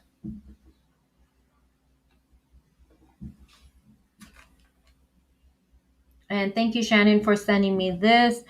I want to see if it matches what I wrote down from my timeline. Why am I going there? Hold on, guys. How are you guys doing in chat? Okay, I'm not looking at it. Hold on. Let me download this. All right. And I feel like there's a lot of stuff being brought to our attention with this case. Okay. All right, let me share this with you guys.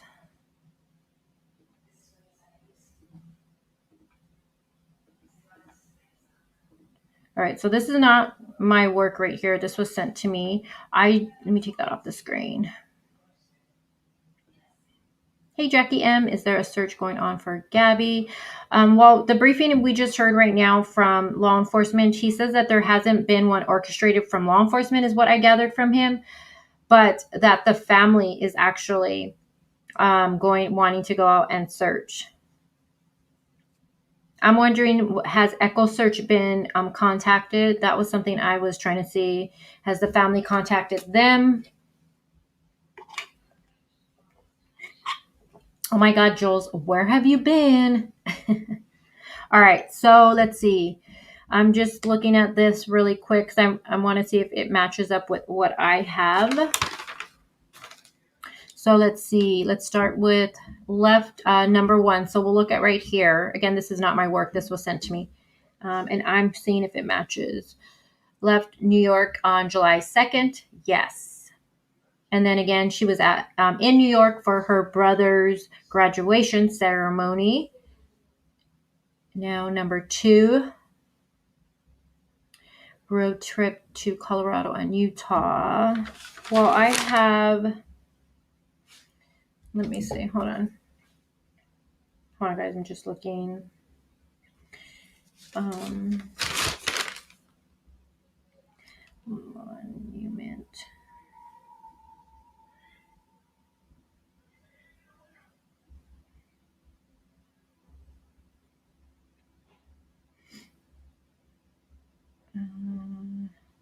Well, the Monument Rocks National Landmark, which she has tagged on her photo, which I'm going to just go to her Instagram now because I want to make sure this is all correct, guys.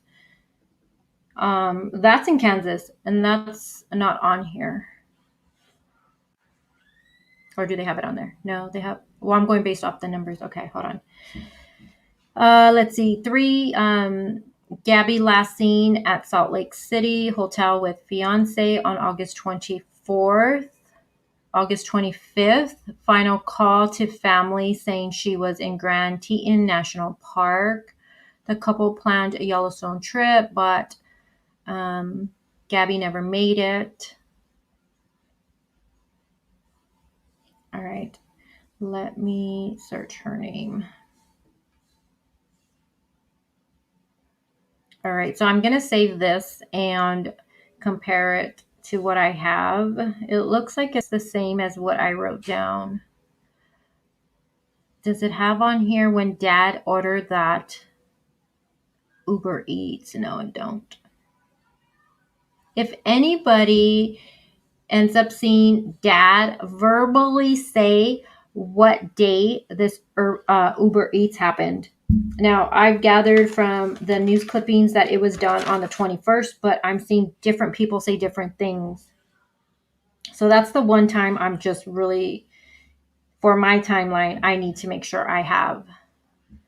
And every date, some people might think, oh, this matter for the timeline is extremely important, you guys. Okay, let me stop sharing that really quick. Hold on, because I'm going to go to her Instagram now and share that with you guys so we can look, and then I can show you literally how I did it when I was looking up everything for this timeline. Let me just move some stuff around, you guys. Okay, and I just want to say too, for the incident report, you guys, I'm probably, because it's a long report, I shared it on my community page, and again, that happened on the 12th of August, and it's extremely alarming. Some of you were saying you couldn't zoom in. If you tap the photo, and you just like move your, it's hard to explain, just kind of like you can open it up a little, it will zoom in a little bit for you. But what I'm going to do is I'm going to make a video. I'm going to read it, and then I'm going to premiere it and go over it with you guys tomorrow. I'll do that for you tomorrow. It's a long report. It's not a long report, but the way I read and then I talk to you guys, it's going to end up being long. So that's what I'm going to do. But I posted it on my community page where you guys can see it now. But I'm going to talk about that tomorrow. And then also, I do, not today, but I do want to go into those 2 girls that were, one of them said that there was this creepy guy, and then they ended up being found deceased, and Bryant and Gabby were there around the same area they were. So I got to look at all the dates for everything, but I do want to discuss that too. Let me see, what else do I want to discuss with this? So those are the 2 things that not today we're going to end up discussing with this case. Let me go to her page. Couples on fighting, and then I'm mad at them, and then Gabby knew and saw it, wanted to break it. Yeah. The incident report is alarming, and it does tell me my personal opinion after reading it that I wonder if Gabby suffered from any mental illness, and based off of what the report says. And not only that, to me, after reading that report, it seemed like the relationship was physical based off that report. Yeah, I think I'm thinking too that I don't want to say it. I'm questioning if an argument or something physically happened around the time she stopped posting on her Instagram and she went for a 12-day quietness on there. And I'm wondering if some physical thing happened and was she maybe had some marks on her. Again, that's why I was wondering, did mom do FaceTime during those 2 weeks of her being quiet? That's a question I have, and I'll probably put it up in the group, and I'm sure someone's going to end up finding the answer for that. That's one thing I love about the Facebook groups is that the sleuthing that goes on in there is, I personally appreciate it. I know not everyone likes the groups, but I do. So let me share this with you guys. Give me 1 second. All right, and look at her. She's so young, so full of life. Can you guys see that? Let me just move this over. Amanda's tired. Girl, you've been on fire with this case since it's broke. All day, Amanda's either going live premiere or uploading a video. So I can only imagine you're quiet. Julie. Hi, Julie. Sparks. Okay. I thought someone said you couldn't hear me. I was like, oh God, don't tell me I'm muted. Yeah, I seen that. And it was blacked out, Dee Dee. Did you see that? It's like blacked out. And parents haven't mentioned any mental illness at all. So, you know, did they get, oh my gosh, if he left her, it's just a lot of things were just left to speculate because he's not giving us anything. Okay, so can you guys see her Instagram okay on the screen? Zen, thank you. I adore you. You just made me smile. I don't know, Sparks. I really don't know. And, you know, like law enforcement said, you know, unfortunately, we don't have any of these answers because he's not saying anything. Like, you know, he's not even saying where he last seen her, you guys, which is easy. Phoenix says, how's it dinner time? It's not dinner time for me. It's 3 o'clock. Oh, Tomas, thank you. Yes, please hit that like button. I do work hard here, even though I joke around a lot. I do work hard behind the scenes. I was up to like 2 doing this timeline. He's going to jail, David says.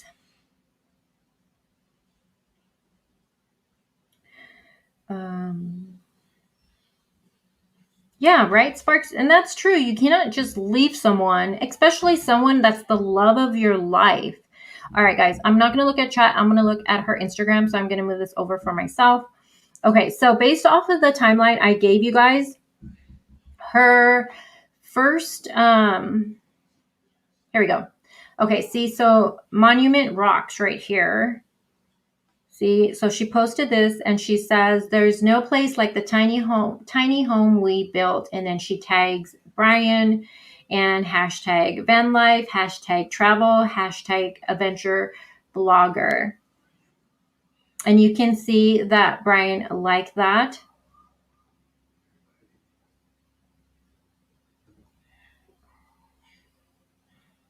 These are like really, really beautiful pictures. Now, Brian, on this day, he also, hold on. He also posted the white van. I think this is it. Yeah, July 4th was his first posting. So again, this is what I did last night. So I went back to see their first posting that they did when they traveled. Now we know they left on the 2nd, but their first photo was up on July 4th. So that's all I did. I would just look at the date. I would look what's being tagged, where it's being tagged. And that's how I wrote down my timeline, just so you guys know how I went about it. It was a lot of work. A lot of work. That's why I'm like, I got to make sure this timeline is good before I make it into a video. Zen, thank you for that super sticker.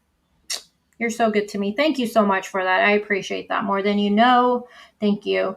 So let me go back, and then you can see she liked this photo.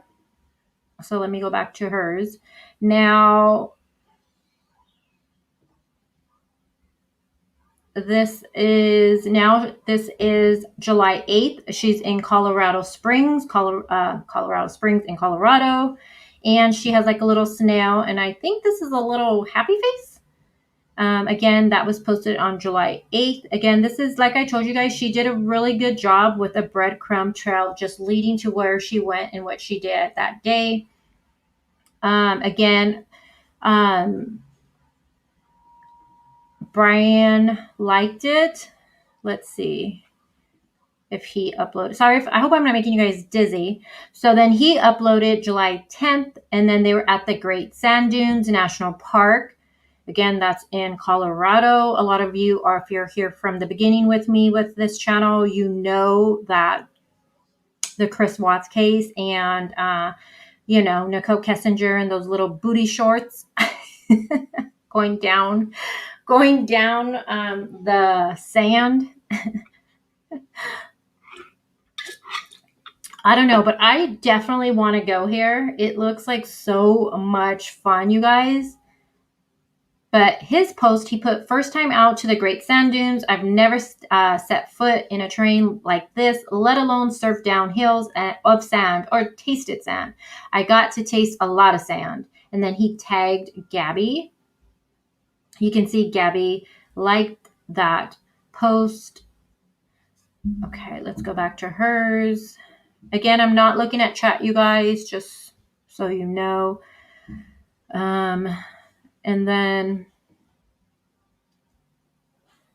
so right here, this is Gabby's post for the Great Sand Dunes. And again, July 10th. What a beautiful picture. And this was a long post by her, as you can see. She hashtags van life movement, and then she tags Brian. It says, after going on our first road trip across the country in my tiny car, we felt like there was just so much we missed. Tuning this Ford Transit essentially into a camper was such an adventure in itself, but I couldn't love the way it turned out more. All of the places it brought us so far have been amazing. As soon as we got to the Great Sand Dunes, I didn't want to leave.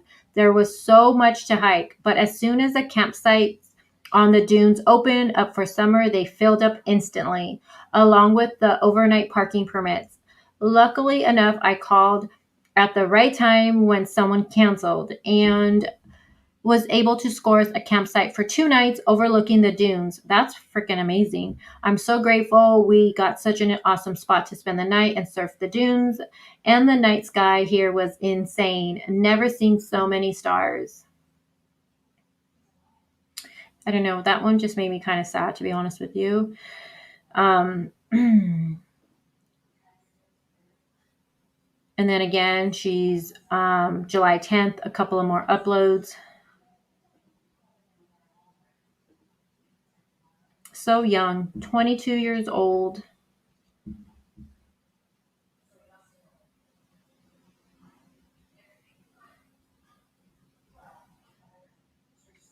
That would be me falling.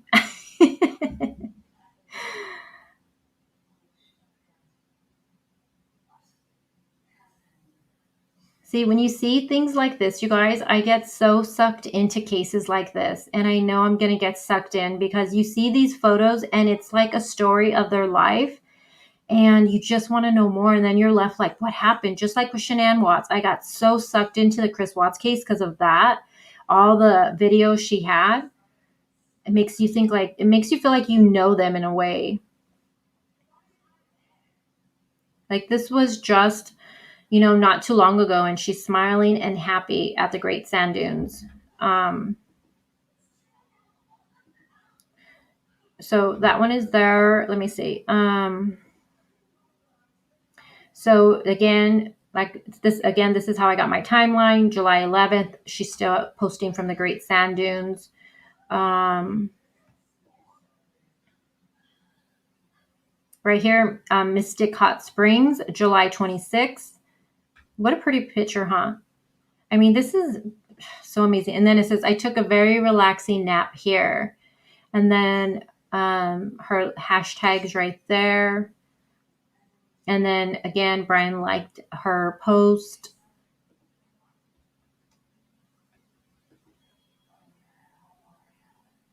This one was July 30th at Canyonlands National Park. Canyonlands National Park. And then she tagged Brian. And let's see, it says hikes barefoot everywhere we go. So Brian hikes barefoot everywhere we go. If it were up to him, we wouldn't own any shoes. But I just find it funny how many people comment on the fact that he is barefoot.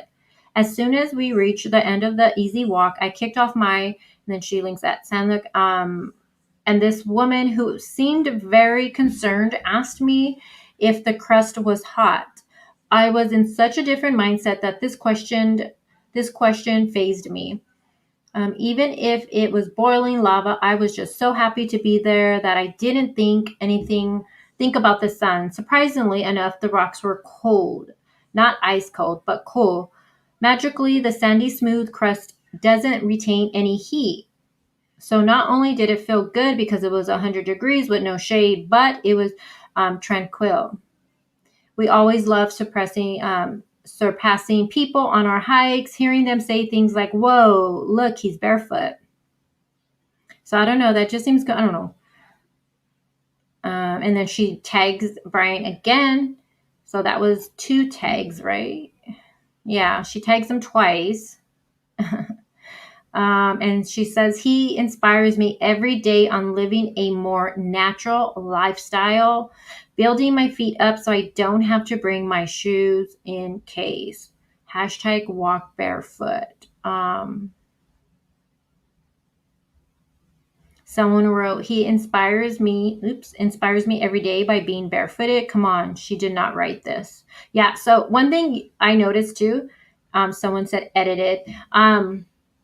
One thing I noticed is a lot of people believe that she was not making some of these posts. And I also question, was he doing these posting for her? I mean, I wonder if he was, and this is just me speculating, I wonder if he was controlling by any means, or jealous. Let me see. Okay, so this one, let's see where this one is at. Arches National Park. This was August 12th. And then Brian liked, and then you can see another long one. She tags him twice, 3 times, 4 times. See, I don't know. I don't know. Usually you tag someone once. I definitely want to go back and just really analyze, and people are going to be like, oh my gosh. But I really want to go back and analyze everything I could find with her, how she writes things out. Someone says, if this caption doesn't scream alibi, I don't know what does. He wrote this S.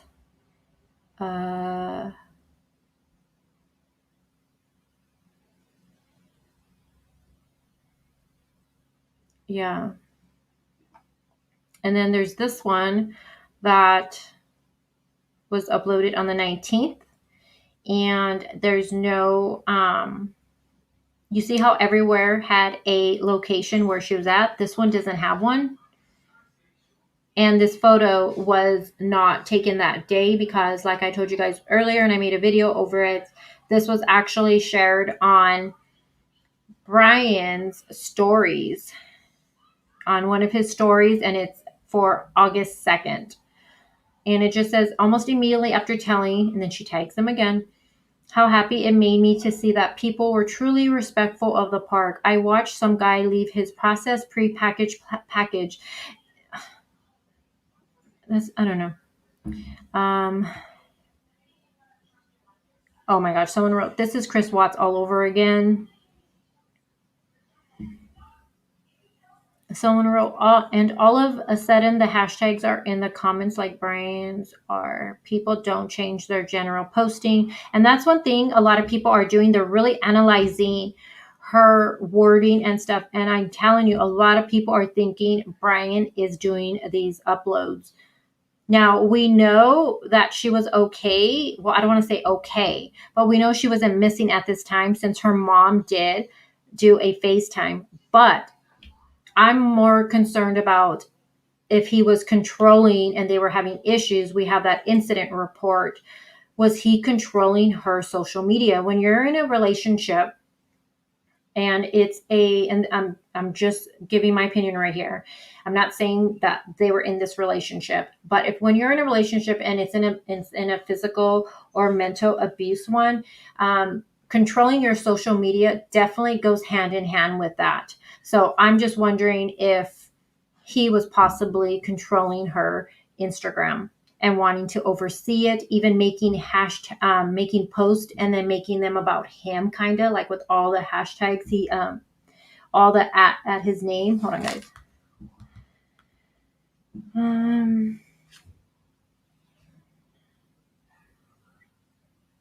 Yes, I have. Sorry, I was replying to an email. Hold on. So I'm going to go over that one tomorrow, Ashley, the incident report for August 12th. So then this is the one that people are really questioning. When was this photo taken? What she wrote is Happy Halloween. It's dated August 25th. After this, there's nothing else posted by her, if she is the one who uploaded this. Now people are questioning if she even did this. In the comments, people were saying it doesn't even seem like she would post this. Other people were saying she looks really dressed up here. The other photos, she's more casual. We do know that they have surveillance cameras at this residence, and law enforcement is dealing with all of that. So if they have surveillance and it shows a different date than the 25th, law enforcement is going to know all of that, you guys. And like law enforcement says, they're, not showing us everything or saying everything. Obviously, they don't want to, this is an active investigation, you guys. Such full of life, like full of life. Oh, you can see, I don't think I can zoom in. She has her tattoo right here. And then she has that one right here. So this looks like another little tattoo. Really tiny, dainty. And then she has on her hand too. So again, you guys, this is Gabby right here. Gabby Petito. She was last seen on a face call with her mom on August 25th. And just beautiful, full of life. She was traveling with her boyfriend. Let me get my notes.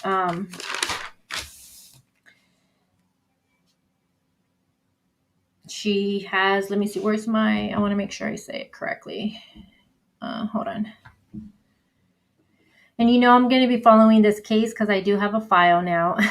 That's when I'm like, okay, I'm going to follow this case. Hold on. Let me load something I want to see. So again, Gabby Petito, she is 22 years old, blonde hair, blue eyes, 5'5", weight about 110 pounds. She was last seen on August 25th in Grand Teton, Wyoming, heading for Yellowstone National Park. She was traveling in her white 2012 Ford Transit van.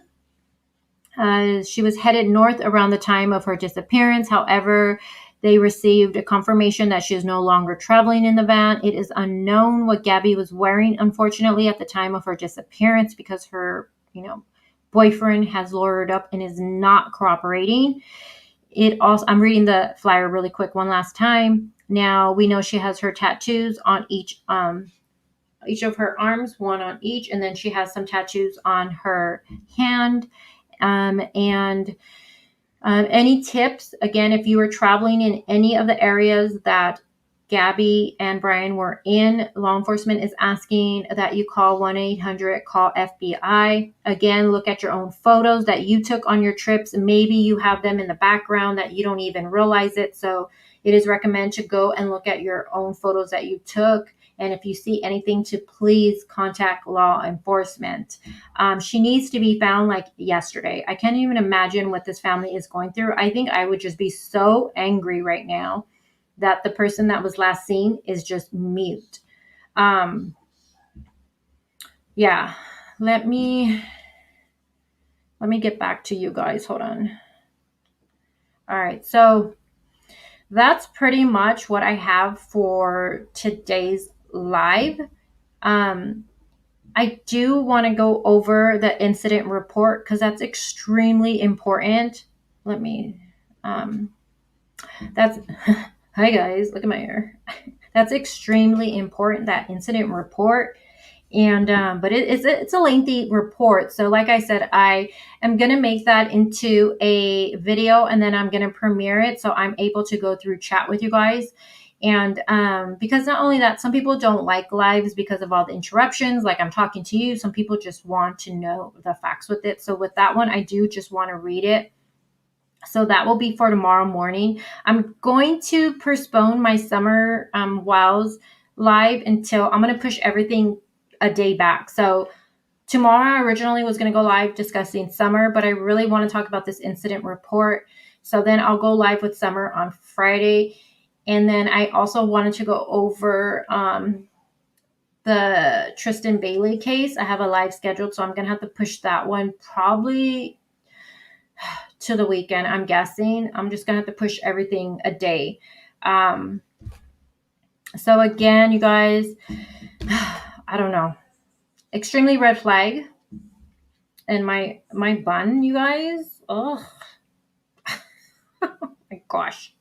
People are like, this girl messes with her hair too much. Oh my God. Imagine if it was down. I wonder if no, I just showed it, Buttercup.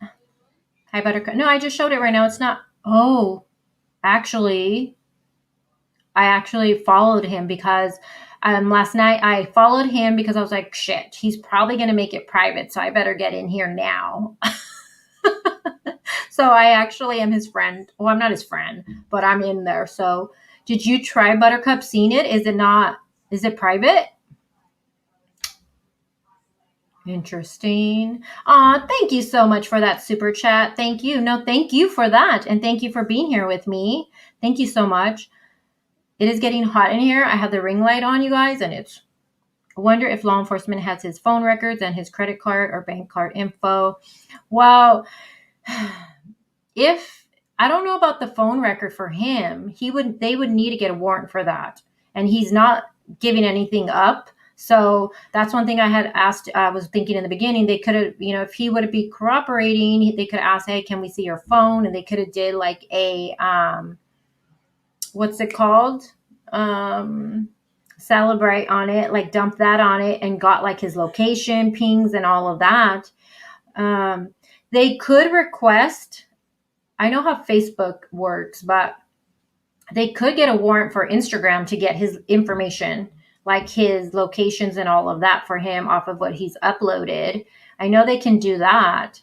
Yeah, YouTube is nomadic static. Yes.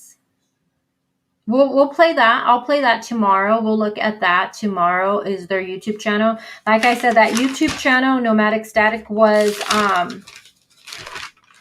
that was created like like when you open up a YouTube for the first, not like if you have a channel, you know what I mean?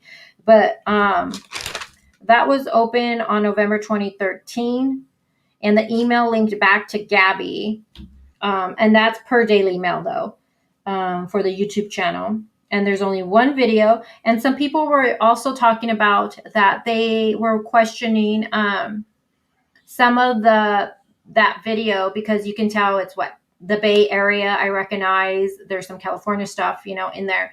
But again, when you go back and look at her Instagram, they travel a lot, you guys. They traveled so many places. I mean, 22 years old and just traveling the world without a care in the world is amazing. Lucky, so lucky. But unfortunately, something has definitely went wrong and no one knows where Gabby is. So, please share any videos and everything, on your platforms. Crazy Crime Chick, some point at the end of the video is unavailable. What do you mean? Which one? The one on the YouTube channel? He probably had the attorney retrainer before he got back. Well, he got back on the 1st, September 1st. And when law enforcement went, and this is coming from law enforcement on Saturday that just passed, because they said Saturday, right? So they went to go speak with the family and him, and they just right away gave him the lawyer information. So that tells me they already knew. The family even knew. And there's that news thing. Okay, Sparks. Yeah, I'm going to wrap it up. Actually, I want to look at one news thing really quick. Their sub thing is still there, but the linked video is unavailable. Are you talking about on the channel? Amanda explained it. My head's fried right now. Sally, Jules says, sadly, these cases never end good, and she was found safe. Yeah, hopefully. But you know what, you guys, I don't understand why he is not giving law enforcement anything. Like, I'm trying to be logical with my thinking with it. I really am. Hi, Pepperkill. It's going fast. She says, give me the address and I'll get that shit. Is why not just, that's what's alarming to me, you know, it's just that he's not giving anything to law enforcement. I mean, law enforcement is begging pretty much in the briefing, like they're like pleading with him, please give us something, tell us something. And that's alarming, you guys. I mean, law enforcement that's just, yeah, it's not good. It's definitely not good. And every day that goes by, and he's had he got home on September 1st. The last time the mom physically seen her in that would have been the 25th. So after the 25th, who knows when she really, if anything, if something did happen to her after the 25th would have to be the time frame, right? Because that's the last time anyone caught eyes of her. Who knows? Look at all that time that's passed that he's had.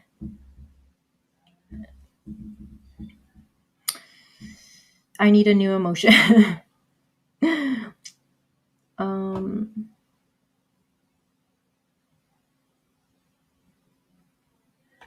I don't know what you guys are talking about. Some of them. It's very alarming when your child is missing and the person. Yeah, Julie, I agree. It's extremely alarming and frustrating as a parent. You think about that. It's extremely frustrating that they're not saying anything. And I think that's probably why the mom was saying that she didn't want to answer a lot of these questions, probably.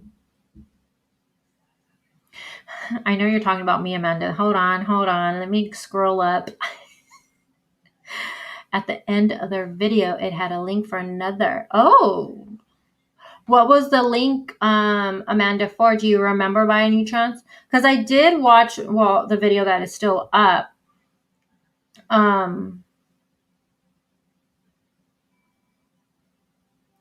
Oh, Ange, I'm going to call you Ange. Ange Texgrau. Are you from Texas? Are you a Texan? I love my Texan people. My mom's family is originally from Texas. I thought I would just say that. Let's see. It's 35 hours from Grand Teton to North Port, Florida. Wow, that is a long drive. Wow, see? It says unavailable. But what was it of, Amanda? You probably answered. You're probably getting frustrated. I wonder why it's unavailable. I do have, let me see. I can post it for you. Hold on. I think I might have, did I write it down? Let me see. Hold on, sweetheart. Really quick. Let me grab that for you and I'll tell you what it is. It's getting hot in here, you guys. Hold on. Oh, I popped up my Instagram and I'm looking at a picture of Drew Barrymore. Who does Crazy Crime Chick follow? Drew Barrymore. I love her. I wish she would marry Adam Sandler. My favorite movie? Wedding Singer. All right, hold on. So I'll put it in chat.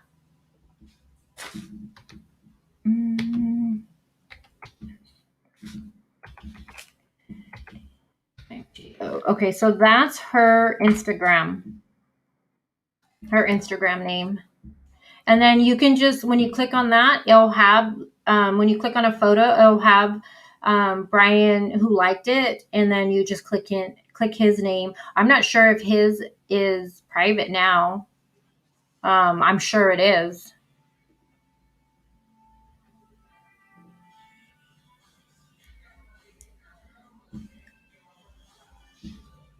Yeah, and that's the YouTube channel. Thank you, Amanda. We're going to look at that tomorrow, the YouTube channel, and then we're going to go over the incident report. And then tonight, I do want to look more into those the two women, the couple, about the creepy guy information and all that. I roughed through that. Oh, and then somebody was asking, let me just pull it up for you right now. Someone was asking, where did I do that? I sent it to myself about that note, right? I seen someone say that earlier. Let me pull that for you guys really quick. Hold on. Is his private, you guys? Do you know? Yeah, Jennifer.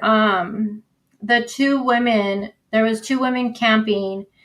I don't know the exact details in front of me, but they were a couple, and they were I'm not sure where they said, but they talked about some creepy guy around their campsite, and they felt intimidated. And then hi Donna, how are you?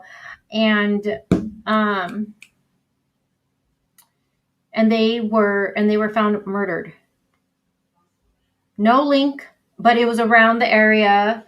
I have to look at all the details still, you guys. I have to look at the dates and match everything up still. But it was where Brian and Gabby also were at one time. So I just got to make sure they were both there at the same time. My head's like nothing. Oh, wow. North Part is only 2 hours from me. Is it really, Little Miss?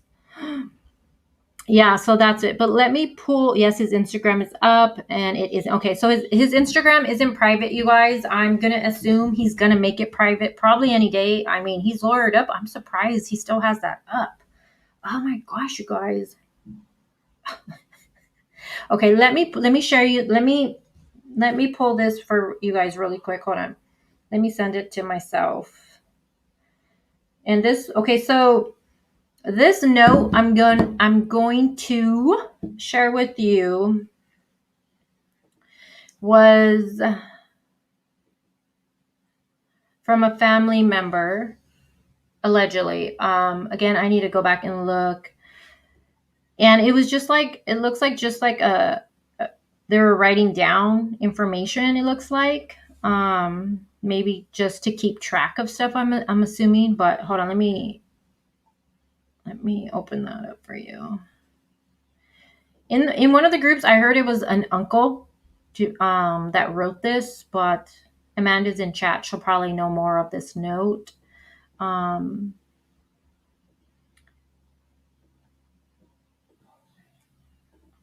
right. Can you guys see that okay? Let me make it a little bigger for you.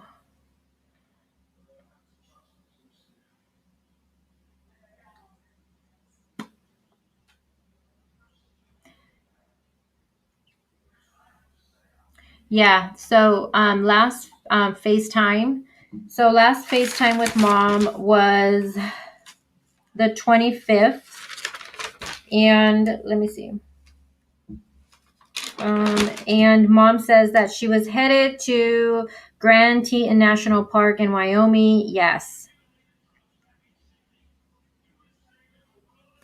Yeah.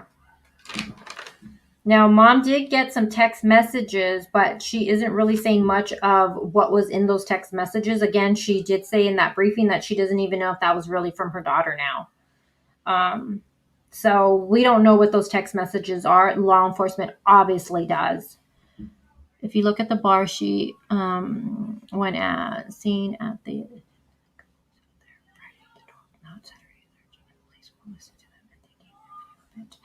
if you look at the bar she was seen at, Lindsay, which one are you talking about? Which bar? You guys can always email me too, you guys. Yes, Blazer. Well, the incident report for August 12th is, and I posted it to my community page for you guys, so you guys can get a heads up and see it. Some of you were saying you guys can't see it or zoom in. Not see it, but you couldn't zoom in. But if you touch it, or you can screenshot it and just make it bigger is what I would do. But I'm going to go over that tomorrow, the incident report. Yes. And the incident report is extremely alarming for me as a mom. I'm not going to lie, it is. And it does make me wonder if possibly Gabby suffered from some mental illness. And also it does seem like this relationship between the two was not a healthy one, just based off that report, you guys. Wouldn't tavern same as a woman couple. Oh, wouldn't tavern same as women. See, yeah, I need to look more into, that's what I'm going to do tonight. If you guys want to send me anything for the two women, the couple, anything you guys want to send me on that, because I'm going to be working on that tonight. Also editing for the incident report. Yeah, I know, normal, everyday, regular dude, nerd. What a long name. Oh, I get it, N-E-R-D. Oh, duh, I barely get it. Oh my God, I feel like a nerd myself right now. I just got it. Want me to post in the Wells Island group? Post what, Lindsay? Sorry, my mind is like... In that one video, you guys, I'm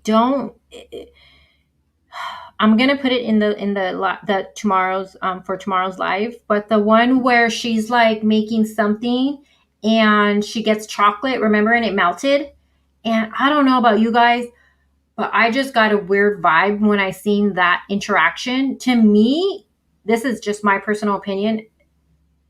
And this is just me thinking, looking at it firsthand. Like the first thought I thought was, she seems like she's looking at him for, like, I don't want to say acceptance, but looking at him to make sure, like, what she's saying is okay. I don't know. It was just this really weird feeling I got from that. We're going to look at that tomorrow and see if you guys see what I'm seeing in it, but I don't know. Now, again, what you guys are looking at, this is the note that I keep seeing people ask about. And this is the only thing I can think they're referring to. This was shared in one of the groups. It's allegedly been handwritten by a family member. It was said to be the uncle, and it looks like notes they wrote down. It says domestic report 812, which again, that incident report is on the community page for the channel.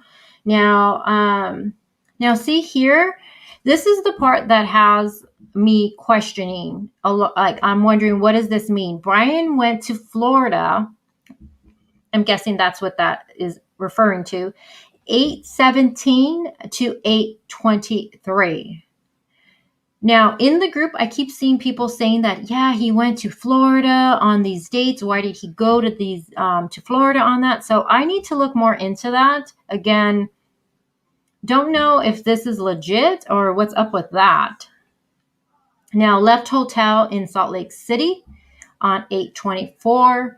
Yes. And then in Grand Teton, Wyoming on 8/25. Yes. Told a friend. Now, this is something else that I'm not sure about, is told a friend through Snapchat. 8/27. She was heading to Yellowstone. I would love to see that actual Snapchat message. Maybe it's out there. Last text from her phone on 8/30 saying no service in Yosemite. Was it her? Okay, so it's saying last text from her phone was on 8/30 saying no service in Yosemite. Now, again, if this is true and this is the last text, remember mom said she didn't want to say what it was. If this is true, and it says on the bottom, it says, was it her? Like the person who wrote this was questioning it. Again, this can be a diversion. This could be staged, this text message, right? If something did happen to her and the boyfriend is aware of it, he could have staged this and said they were in Yosemite. And in reality, they were not. You know what I'm saying? Like kind of just sending them in a wild goose chase in a way. Definitely, I want to look more into this Snapchat. Maybe I can get my hands on it somewhere. If anybody's seen a screenshot of it, that would be great. And also, I need to look more into Brian went to Florida 8/17 through 8/23. What is that about? So 2 things that I'm going to be looking in. I have my notes for it already. Again, today I just wanted to go over the basics with you guys, which I feel like was a lot. And I said this was going to be a short live. I didn't do too bad. It was about 2:30 in, so that's not bad. Pandora, well, thank you for becoming a new member. Everyone, welcome her to the crazy family. And Zenith, thank you again for the super sticker. You are so good to me. Thank you. I appreciate that. Val, does anyone know if he has her phone? Well, I don't know. Okay, so we don't know. We don't know if he does. I would think it would be stupid for him to hold on to it because cops are going to trace that shit, right? So if he did something, I'm thinking he tossed it, to be honest with you. Again, we don't know. Maybe she... But then why hasn't she came forward if she's okay? This case has really gotten a lot of attention. So it's just, because I was seeing somebody, a comment saying something like, well, what if she is okay? And I don't know. It's just hard. It's like we're left to speculate a lot because he's not giving us anything, you guys. Hi, Ash. Her phone and Apple Watch are so... Did she have an Apple Watch? Ash, you come in here teaching me something new. Oh, Pepper Killer. Thank you for that super sticker. I wish I could get some body cam footage from all of these cases. Hi, Meg. If she's okay. She called her mom. I mean, well, her dad was saying, I seen one of the interviews that her dad was saying was, and it made me tear up a little bit when he said something like, he's going to believe that she, and this isn't his wording, but something like she's just lost and possibly needing assistance. He's not going to go mentally to that of she's gone yet. He's going to just stay to right now until he's told otherwise. He said he's going to keep thinking she's okay, maybe just lost. And I just felt so like it just made me tear up a little bit just to be put in that situation. It's just sad. I have pitched for a side-by-side I could send. Yes, Ashley, can you send me that, please? Smart, you're looking at... I didn't even notice to see if she was wearing an Apple Watch. Good eye. Good eye. Law enforcement has a lot of data to go through, definitely.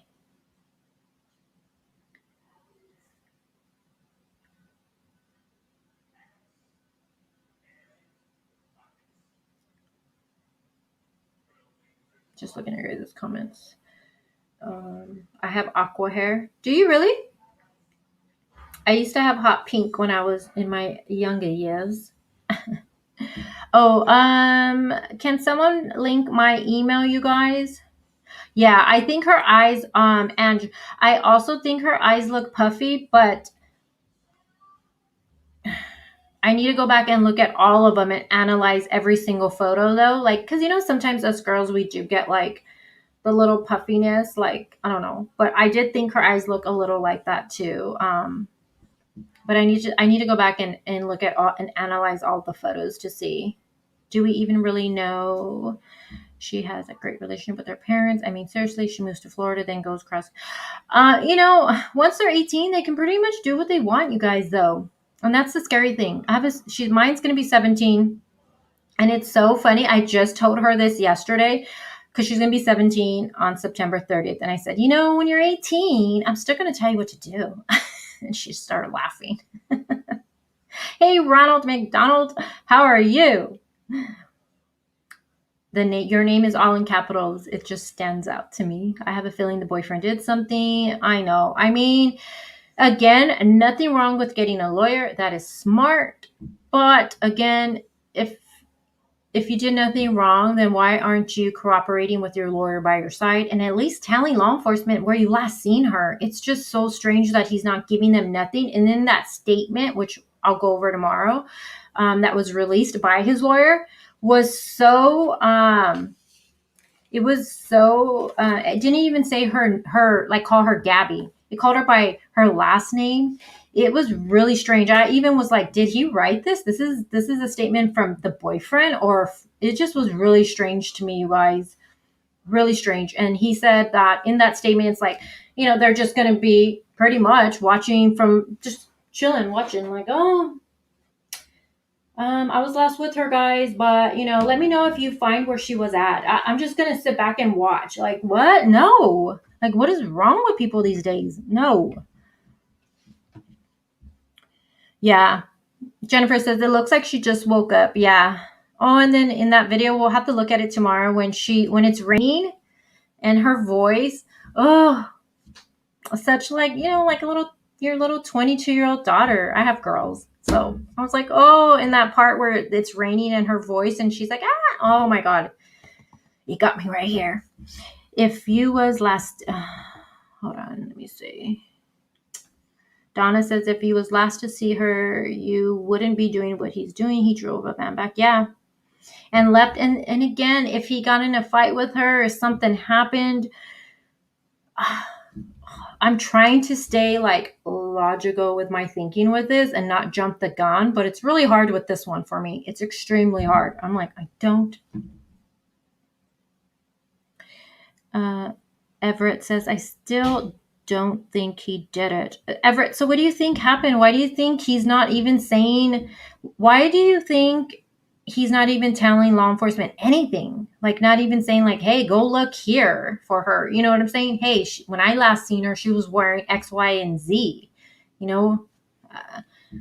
And you know why too? Probably because he came home on September 1st and didn't report anything. Didn't even let the family know, like, hey, and he knows the family, you guys. He's been in this relationship with her for what, 2.5 years? He's known her from high school. So it's not like he's this random new guy or something. You know what I'm saying? Even then. But he doesn't tell the family, like, hey, I got in a fight with her and I left her here. It's like he was like, you know what? Let me see if anybody notices her going missing. That's just me putting that out there. All right, email was sent to, okay, let me see really quick, you guys. Pepper Kale, because he's guilty. Well, I mean, you know. Hold on, guys. You're all basically saying he's guilty because he isn't doing the things the way. Well, it's not even, I'm not saying he's guilty because he wouldn't be doing the things that I would do. Even law enforcement saying he's hampering the investigation. He is. You have law enforcement pleading with him. Okay.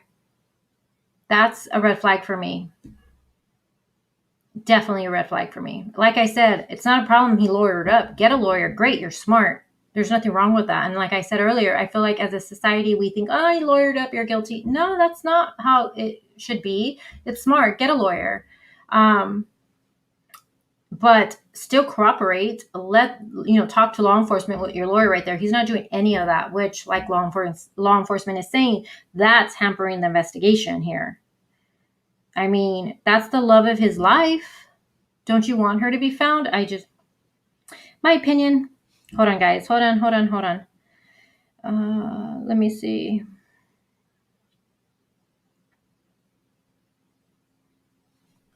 All right, hold on. And I'm out of my soda. Yep, help find Gabby, even with the lawyer. Yes. At least tell them where she's at, where you last spoke with her. That's all.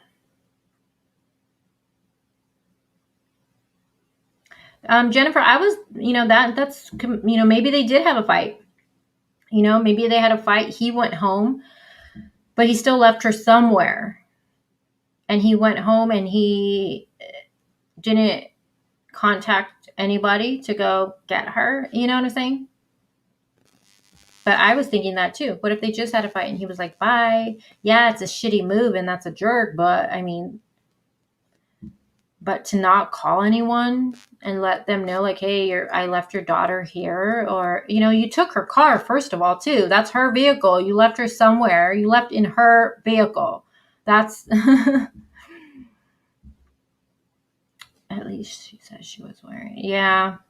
We don't know what she was last wearing. What was her mindset? Was she upset? I don't know. Okay, so Ash, I'm going to look at the photos after because I've taken up a lot of your time and I need to, it's going to be 3:40 for me. So I'm going to end this live right now. So I do just want to thank everyone for being here with me. It finally sent. Okay. I'm going to look at them. And then tomorrow for the premiere live, I'm going to go over all of that. So we'll go over the incident report. I'm going to look at the photos you sent me. I'll probably post those. Actually, I haven't even looked at them yet in the community page so everyone can see them up front. I'll do that. So thank you, Ashley. And we'll go over that tomorrow. So the incident report tomorrow is what we're going to go over. I do need to look into the couple. And again, so let's just pray. If you believe in prayer, whatever you believe in, send good energies. I don't know, whatever your beliefs are, good energies. That she's just found. I seen someone say, what if it's possible that they thought that, this was all like a staged, event to just promote their YouTube channel. Anything is possible, but I don't know. I don't know, you guys. I don't know.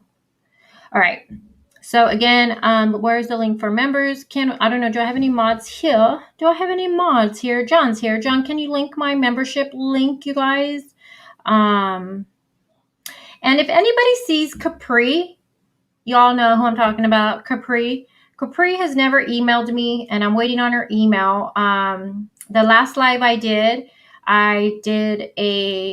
I was just in a mood, and I do this. I've been doing giveaways since I think I had 500. Once I hit 500 subscribers, I started just doing giveaways and giveaways.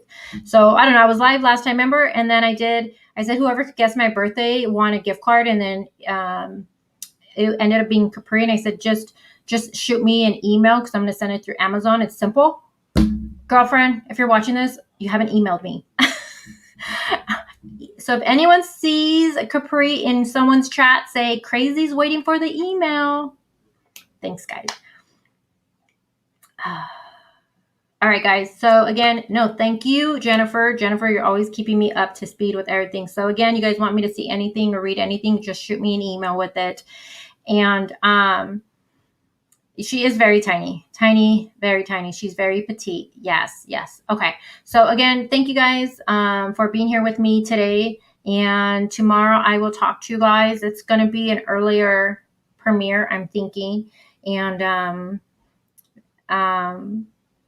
I will talk to you guys then. Your guys' comments are making me laugh, some of them. Thank you guys. Again, thanks to all the new members and thank you for the super chats. Zen, thank you for the 2 super chats. You are definitely, thank you so much. Girl Interrupted. Great movie, by the way. Is that what people are thinking? Girl Interrupted?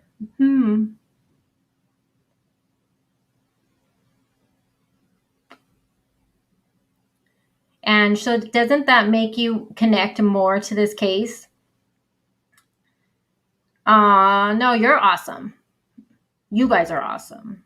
I mean, I don't know. I just think, I know every channel says this, but I just think we have such a cool chat in here all the time. Even if you disagree with me, it's okay. We can still talk because at the end of the day, none of us were there. So I'll take Capri's advice. Amanda, find Capri. She still hasn't emailed me. And you know what? I have a feeling because I put in the chat. Remember, I put my email, like the name is Call Me Crazy 48, but I put Gmail because I have a Gmail for business. And that's not correct though. It's a wrong email. It's not even an email, that one. It's AOL. And I was like, oh shoot. So I'm wondering, did she send it to the Gmail? No, baby girl, it's AOL. Oh, normal, everyday, regular dude. Never. No, we got to look at all sides of this. At the end of the day, we don't know what happened. Do I think it's suspicious? Yeah, I do. I'll be honest. I'm not going to lie. It is just, let's just hope that maybe he'll give a statement. His lawyer will say something on the next. Amanda, has anything popped up? Any lawyer? His lawyer, has they released anything? I don't know. Alexis.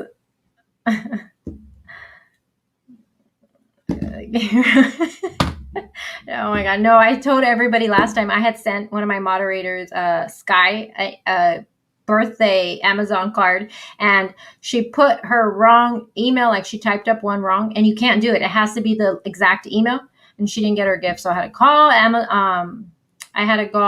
Amazon and put the right information. Oh my gosh, such fun. Such fun. Oh man. I'll do another giveaway, Amanda. I'll never go. Who is this? Texting me. Oh, my family. Oh, wait, hold on. Is Mary, are you in my chat right now? I'm talking to my stepmama. Are you in my chat? Are you in my chat, stepmama? Who's like my mama? How cool am I? How lucky am I? My stepmom is into true crime. How cool is that? And she's like one of my biggest supporters. I think that's the coolest thing ever. All right, guys. Goodbye. I always do this. I end up rambling.